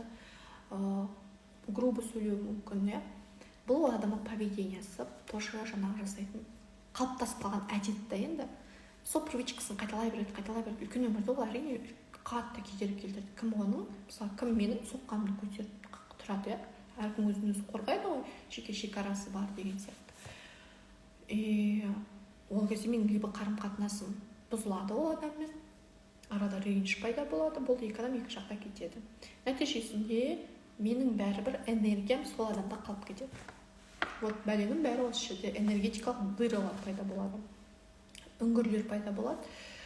Себебі мен біреуге энергиям тастап кеттім. Понимаете? Мен ренжістім ғой ол кісі. Ол кісі де маған ренжуі мүмкін да.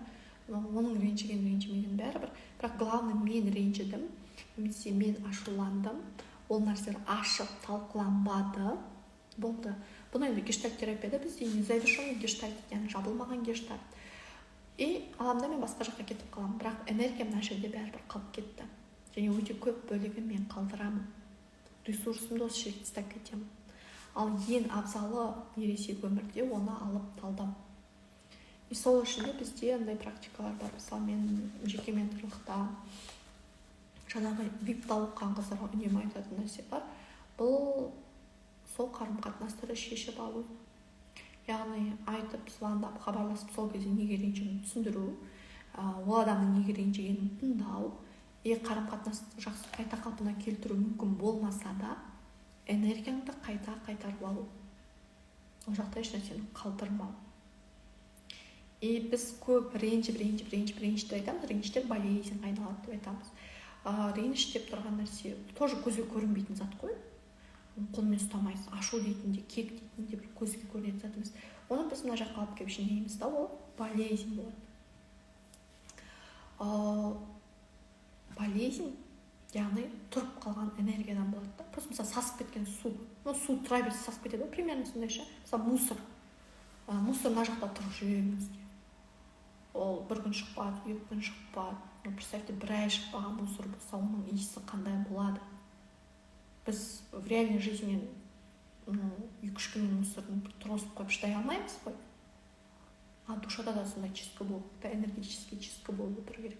Сол үшін де айтқаным, мен сіздерге тазалық жасаңыздар, өздеріңіз тазалаңыздар, пространство тазалаңыздар. Свечамен қалай жұмыс жасайтын кейін айтып түсіндіретін боламын. Но чистка болып отыру керек. И осындай қарым-қатынастардың бітпегендіктен, керісінше шимайланып, ренжісіп, ол оралып қалғандықтан, немесе біз біреуге грубить етіп сөйлеп айқайлап ұрысқандықтан ол энергия тағы да байланып тұрып қалады. Ол, конечно, бізді жібермейді. Андай ғой, сен өзің жүріп бара жатсың, бірақ артыңа бір тастарды байлап қойған сияқты, саған барған сайын жүру қиындай береді. Егер бұндай отношениялар өте көп болған болса, сен алға жүре алмай қаласың, себебі сені тартып тастарың артқа қарай алып кетеді. Сен шалқаясың, больше жүруге емес, тұруға емес, сенде күш қалмайды.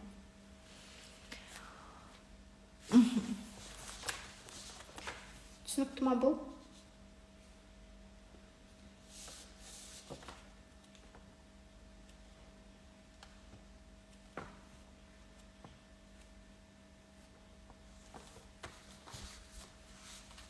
Кері байланыс беріп жүрсеңіздер.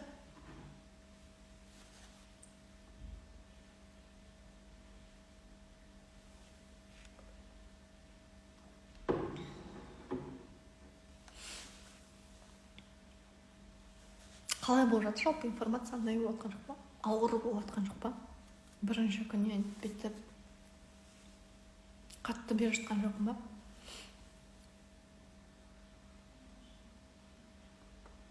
Максимум информацияны андай қылып беруге тырысып жатырмын да.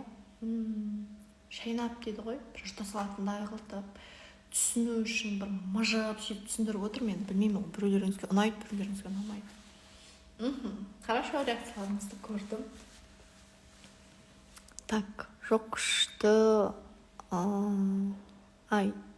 Естуші едім осы ақпаратты дейді. Но есту бір бөлек, жасау мүлдем бөлек. Біз бәріміз бір нәрсені естіп алғанбыз. Бұл жерде айтпаймын, мысалы, сіздер ақымақ емессіздер, сіздер надан емессіздер, тупой емессіздер. В данный момент вообще тупой адам жоқ, барлық адам расымен ақылды. Бірақ теория жүзінде болуы мүмкін. Біз естіп аламыз, жасамаймыз. И даже былай ғой, біз білеміз ғой, дұрыс емес тамақтану болмайтынын, денсаулыққа күтім керек екенін білеміз. Темекі шегу зиян екенін адамдар біледі, ішу зиян екенін біледі. Уақытылы ұйықтау керек, уақытылы тұру керек екенін біледі. Біз осознанно бәрін білеміз ше. Она дейді, почему-то нет. Потому что осознанно жасау үшін бірінші энергетикалық өсу болу керек та. Бізде оны жасайтын энергия жоқ та. Өзімізді ұстау үшін де, өзімізді басқару үшін де тәннен бұрын жан выше болу керек та. Біз нәпсінің нәрсесін, тәннен нәпсінің заты ғой. Нәпсінің несімен жүреміз да, душаға келгенде оны басып тастай береміз, оны тыңдай алмаймыз. Ол энергия, ол глубокая тема да, ол жаққа бара алмаймыз, біз сезіне алмаймыз. Вообще, что это деген сияқты нәрсе болады. Либо бұл энергиялық полямызды басқалардың ластауына рұқсат беріп қоямыз. Жаңағыдай слив жасап басқа жаққа төгіп тастаймыз. Соның әсерінен біз миымызбен қанша біліп тұрсақ та әрекетімізде жоқ болады.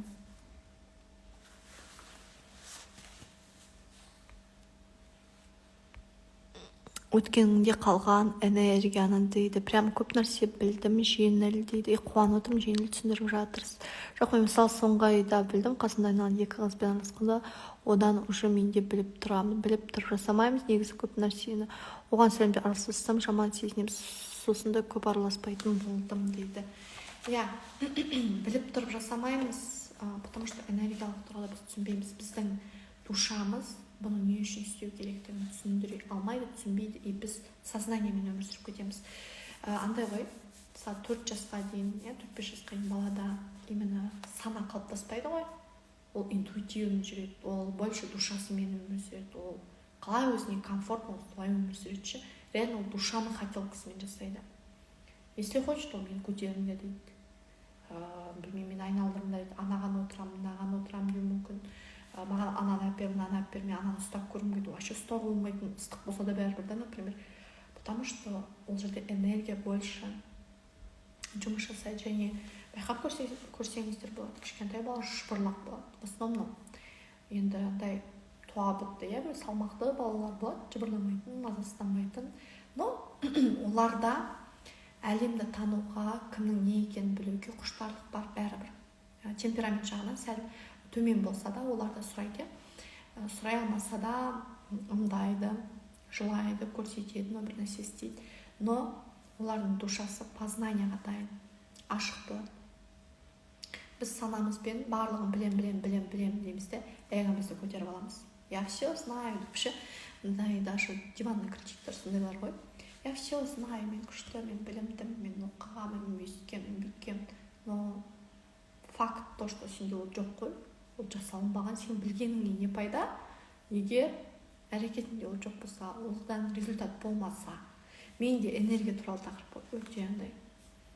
На практике ұзақ жүрдім де, бұл темада айту үшін өзім сезінуім керек, мен түсінуім керек, как это работает, почему это так работает. Себебі ол жақта адамда өте көп сұрақ туындайды. Сіздерде де араларыңызға сұрақтар туындауы мүмкін. Жазып алсаңыз болады, кейін чатта қойсаңыз болады. Осы 5 күн ішінде реально мен сіздермен кері байланыс жасауға дайынмын. Сондай тема. Біз білеміз, жасамаймыз. Потому что оның не үшін жасау керектігін душамыз түсінбейді. И осознанно біздің миымыз басқарып кетеді. Логикаға кетіп қаламыз, анализ жасап кетеміз. Бұрынғы мида қандай ақпараттар бар? Конечно, прошлый опыттар бар. Бұрынғы әдеттерімізді, бұрынғы жасап жүрген нәрселерімізді, прошлый опытымызды еске аламыз, соны қайталай береміз. Паттарың дейтін осы. И қызғаныш, бұл бір адамнан бір нәрсеге, бір адамның бет қызғанышпен қарайтын болсақ, демек ол нәрсе бізде жоқ та. Сол үшін ғана қызғанамыз, болды. Қызғаныштың артында, көре алмаушылықтың артында жаман нәрсе жатқан жоқ. Просто мен оны жасай алмай жатқан чувство бар да. Мен жасай алмай жатырмын, в какой-то мен өзіме жыным келіп тұр, неге жасай алмай жатырмын. Вот, мен тырысып жатырмын деп өз-өзімді ақтаймыз. Но жоқ болғанына қызғанамыз. Даже ана адамның результатын, ана адамның затын, қасиетін, жетістігін емес. Мен өзімді жек көріп жатырмын да. Өзімдегі болмай жатқан нәрсені отрицать етіп жатырмын. Бірақ неге болмай жатқанына қарағым келмейді. Ол нәрсеге үңілу маған больно болуы мүмкін. Ол жақта басқаша бір тақырыптар қозғалуы мүмкін. Мен үшін как-то қалай айтсақ болады, непонятно болуы мүмкін, белгісіздік болуы мүмкін ол жерде. Ал бізге белгісіз нәрселер, естественно, қорқынышты. Сондай. И біз ол адамда обесценить етуге көшеміз. Ол қай жері күшті, оның дымы жоқ, ол бүйтпеген, оның танысы бар, сосын ұлдайып кеткен. Ол дейтін просто, повезло ей деп ше, мысалы. Немесе, оған ата-анасы көмектесті, ол байдың қызы. Тағысын. Немесе ол блогер, сондықтан сондай бола салды деп біз айта салуымыз мүмкін. Хотя оның жүріп өткен жолын, өмірін, тағдырын біз білмейміз. Егер қазір бір адамға сондай бір қызғанышыңыз болса, керісінше ол адамға рахмет айтыңыз.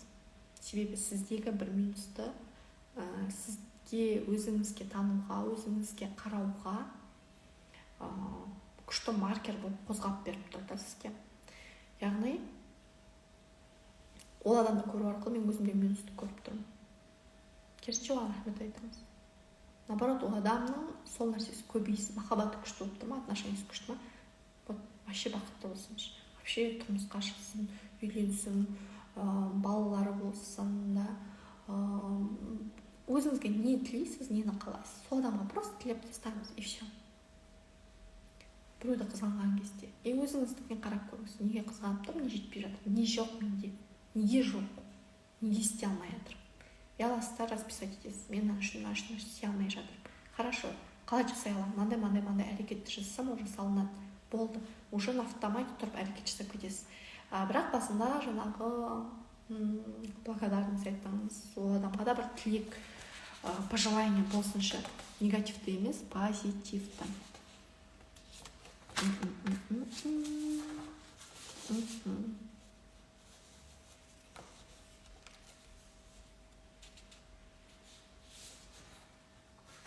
Так, бұларды айттым.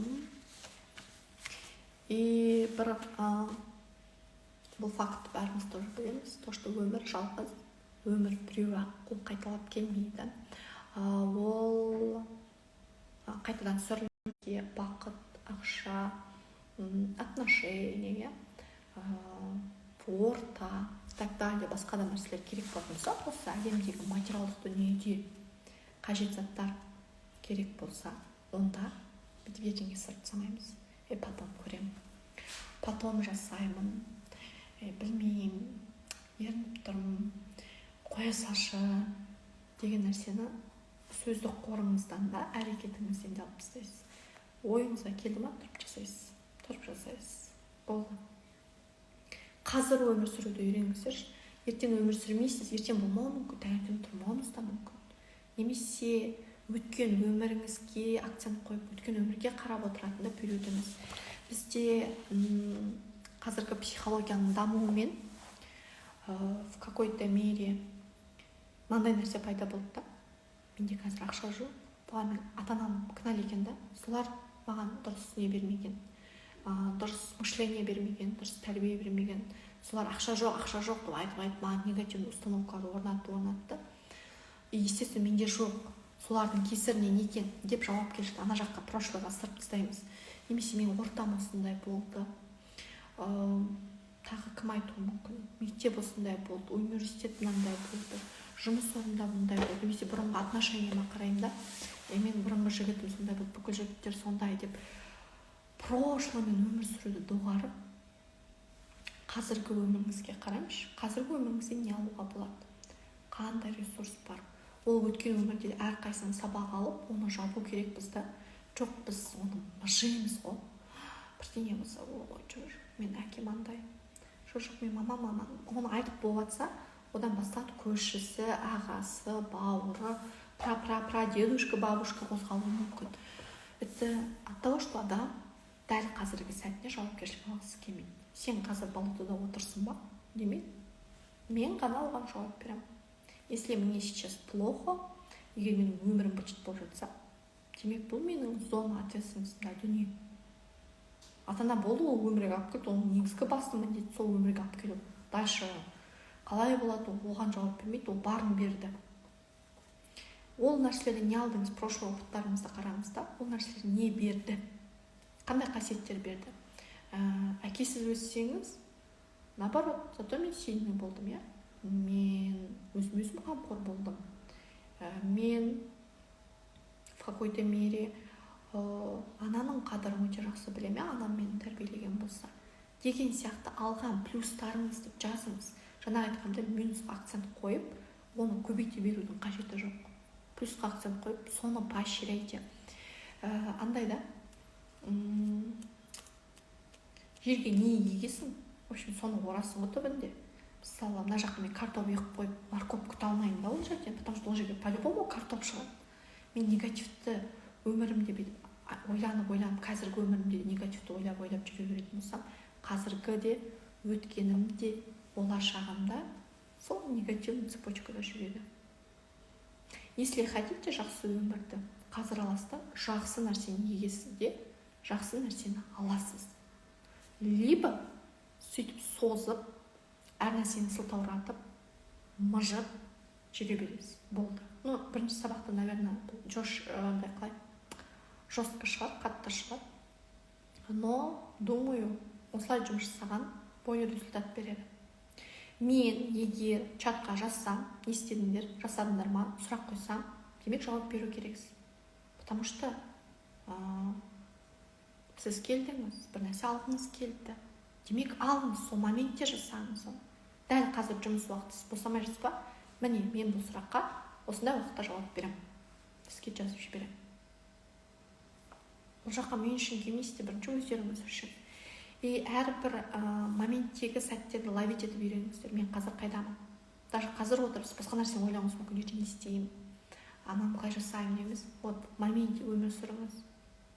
Өзіңізді ловить етіп үйреніңіздер.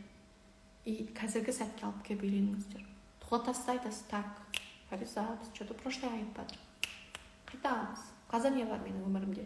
Қайтудың ең бір күшті амалы айналаңыздағы объекттерді қарау. Менің алдымда не бар? Телевизор бар, телефон тұр, мына жағында қабырға бар, яғни бөлмедегі немесе далада болсаң даладағы қандай объект бар, қазіргі моментте не көріп тұрсыз, сол нәрсеге акцент қою арқылы қазіргі сәтке ораласыздар. Бұл состоянияны алып келу болып саналады. Бүгінге осы, ертең таңертең бастап мен практикаларды жіберемін. Дальше уже четко жұмыстар кетеді. Енді қазір сұрақ болса, сұрақ қойыңыздар, кері байланыс болса, кері байланыс беріңіздер. Сонымен аяқтаймыз. Мана хаттар екен ғой.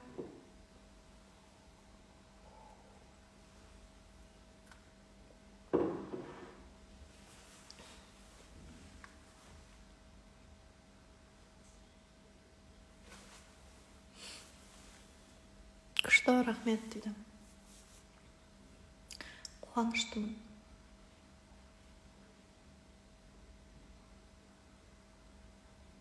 Ешқандай сұрақтарыңыз жоқ па? Мына жер түсініксіз болып қалды, мынандай вопрос туындап тұр деген сұрақ болса, мына моmentте қойып алсаңыздар болады. Егер жоқ, мен мынаны қорытуым керек, кішкене отырайын, ертең қоям десеңіз, тоже согласна. Прям нақты айттыңыз дейді. Мен воданы, үйкі құлағым өте көп естіген адаммын. Сондықтан су бар жерді өзім ұнатпаймын. Түсініксіз тілде сөйлейтін нәрсені ұнатпаймын. Енді біз профкурстарда оқығаннан кейін ол жерде өте көп нәрсені түсінбейсіз. Саған ешкім айтып өтпейді, мына термин мына нәрсені білдіреді деп. Керек па өзің қарап, өзің түртіп, өзің сұрап, өзің үйреніп аласың да ол жерде. Сол үшін де сізде бұл профкурс емес қой. Бұл мені алып бір нәрсе істен етқан жоқ. Бұл өзіңіз үшін, өзіңіздің өміріңізде пайдалану үшін қарапайым тілде айтылғаны әлдеқайда жақсы. И без воды.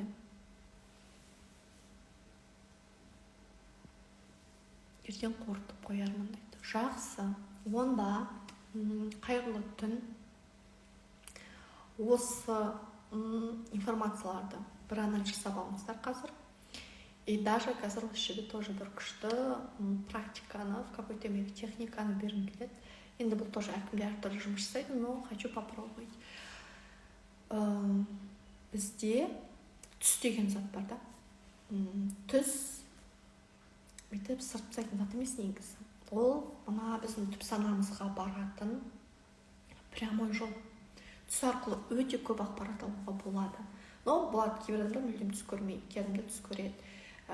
Просто бүгінгі өздеріңізге бір запрос, бір сұрақты қойып жатып, ұйықтап көріңіздер, және түсіңізде не көресіз, таңертең тұрасыз да, телефон, ешнәрсені қарамайсыз, жаныңызға былай сұрақты алып қойып қойсаңыз болады, ұйқыдан тұрғаннан кейін түсіңізде не көрдіңіз, детально болса детально, отрывок болса отрывок, просто алып жазып шығасыз.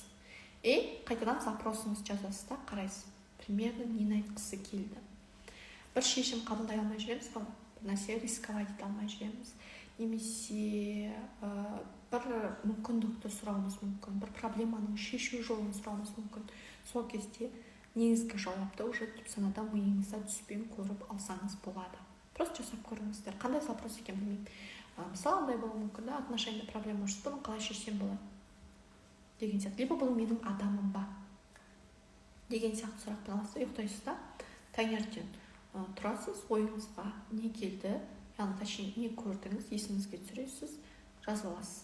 Бәлкім бірінші күні не получится, екінші күні қайталап көресіз. Түспен дос болып алсаңыздар, бұл сіздің интуицияңыз, бұл сіздің түп санаңыз, ол өте көп подсказка береді. Және ол алдамайды. Жетекші құрал ретінде біз ментор етіп біреуді емес, біз кітапты емес, мысалы мені де емес, мені де вообще идеализировать етпеңіздер, мені де емес, біреуді емес, өзіңізді алыңыз. Бірінші әрине Құдай, екінші өзіңізді. Бізге ми берді, сезім берді, жүректі берді. Бұны пайдалану керек. Күшті инструменттерді маған сызып беріп қойды да, мен отырамда әркімнен бүйтіп сұрап отырам. Олай болмайды. Біздің мақсатымыз өзімізді тану, и даже осы практикумнан кейін бұл ақпараттан барлық істер сақталып қалады, всю жизнь. Белгілі периодтан қайтып көре аласыз, қайтып тыңдай аласыз, басқаша осознание келуі мүмкін, басқаша ой келуі мүмкін. Қазір мүлдем басқаша қабылдап тұрсыз примерно. бірінші тыңдаған кезде. Жаймен бұны күнделік жасай бергендіктен мүлдем басқаша бір ойлар келе бастайды. И сол кезде сіздер маған қарап отырмайсыздар, уже өздеріңізге өздеріңіз тірек боласыздар, өздеріңіз көтересіздер, сөйлейсіздер, мотивацияны да бересіздер, энергияны да бересіздер и әрекет жасайсыздар. Это так классно. И мақсат та сондай. Қайырлы түн, тыныштығын білсін дейді. Терминдер айтып жатады. Мысалы, если осылай болатын болса, осындай затты көрсетші деп те сұрауға бола ма дейді. Жоқ, мынандай затты сұрауға болады ма деп емес. Мысалы, қалай шешемін да? Например, мен мектеп кезінде бүйтетін ұбт болса, маған ертең мысалы пробный экзамен. Білмеймін маған не келетінін. Давай, маған көрсетші. И понимаете, мен түні бойы ұйықтап жатсам, түні бойы есеп шығарады. И таңертең барам, пробникті ашамын. Это какое-то чудо, магия сияқты естілуі мүмкін, но тут вообще магия нету. Бұл просто менің түп санамның жұмыс жасау мықтылығы. Любой адамның түп санасы мықты, просто сонымен контакт орнату керек. Пробникті ашамын, ана сұрақтар барлығын түні бойы талапсам, жауаптармен просто ұрам. А, Б, С депші әрқайсысын жауаптар шығамын. Есепті вообще шығармаймын, просто ответтерін белгілеп шығамын. Просто оған дейін өте көп есеп шығарғанмын. Оған дейін енді бұл андай нәрсе емес та енді. Өзім тупой болып, түсіне бүйтіп алып науға көріп тастайын деген жоқ. Бұл оған дейін информациялар түскен, менің миымда информациялар бар, мида ақпарат өте көп, жиналған, оқылған нәрселерді қорытып, подсознание бүйтіп шығарып береді. Немесе мен бүйтіп сұрайтынмын. Мысалы, ертең баратын бір кездесу болуы мүмкін, бір іс-шара болуы мүмкін. Бұл маған выгодны ма, бұл маған пайдалы ма, қандай нәтижемен аяқталады, барайын ба, бармайын ба, либо вообще. И сол кезде мен түсімде көремін, четко, сол бар деген нәрсе болмауы мүмкін, бірақ құлап қалғанымды көру мүмкін, немесе керісінше ұшып бара жатқанымды көру мүмкін, немесе көп адамдарды көру мүмкін. И сол арқылы мен либо жоқ деген жауапты предварительно аламын. Яғни өзім талдау арқылы аламын. Түс жору, біреуге жорту деген нәрсені мен негізі құптай қоймаймын.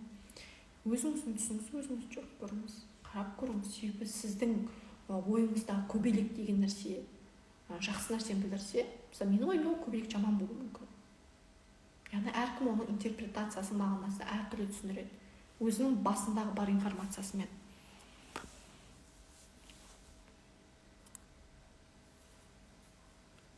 Менде болған ол сессияда ондай жағдай дейді, мәссаған дейді. Сессия кезінде мен өте жақсы пайдаланатын. И в принципе менің өмірімде түсті өте көп пайдаланамын. Практиковать етіп жүргеніме это 23-темін ба қазір. Мен 4 жасымнан, 5 жасымнан четко түстер көретімін. И мен оны үнемі айтатым үйдегілеріме, жаңағы атама деген сияқты. И олар маған распознать ету көмектесетін.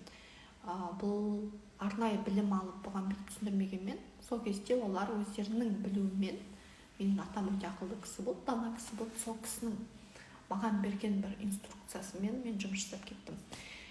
Түсімді түсініп жүрдім, қабылдап жүрдім, пайдаланып жүрдім да өзімнің благома, адамдардың да жақсылығына. Кейін осы психологияда мен бұл нәрсеге кіріп зерттедім. Жалпы түс сол неге болады, ол нені білдіреді, зачем ол вообще көріп жатыр деген сияқты. Не айтқысы келеді, қалай қолданса болады, қалай оны басқарса болады и так далее. Бұл енді үлкен бір бөлек тема, но осы техниканы өмірлеріңізде пайдалансаңыздар тоже помогает. Біз бүгін сезім, эмоция, душаның әңгімелерін айттық. Сол үшін бұл түсте керек. Сондай тоқтамай көп сөйледім. Қайырлы түн. Бүгінгі алған білімдеріңіз сіздер үшін қайырлы болсын деп тілеймін. И міндетті түрде пайдаланып, қорытып, ертең чатта сұрақтарыңызбен кері байланыстарыңызды күтемін. Мен басқа жауапты оқығым келе берген, прям сол жауап кеп оңай етіп түскенде түс көп көретімін. Мен көрген нәрсе прям кейін өнімде болып жататын дейді. Бұл да навык, бұл қасиет, бұл дар деп айтылады ғой. Не надо это отрицать. Бізде кішкене түсті қазақтар андай ғой. Түлкінің боғы деп ұстағанда, енді түстінде түрлері көп. конечно, егер бір нәрсе уайымдап жүрсең, там түсініксіз түстер көруі мүмкін, қорқынышты түстер көруі мүмкін, ол бөлек әңгіме. И также аяни түстер бар екенін исламның өзінде оны отрицать етпейді. Сондай қайырлы түн деп әлі кете алмай жатыр. Мен үшіншіде айтайын, осы мен жабайын, иә. Шынымен де қайырлы түн баршаңызға. Каждыңызды целую. Күшті ұйықтаңыздар.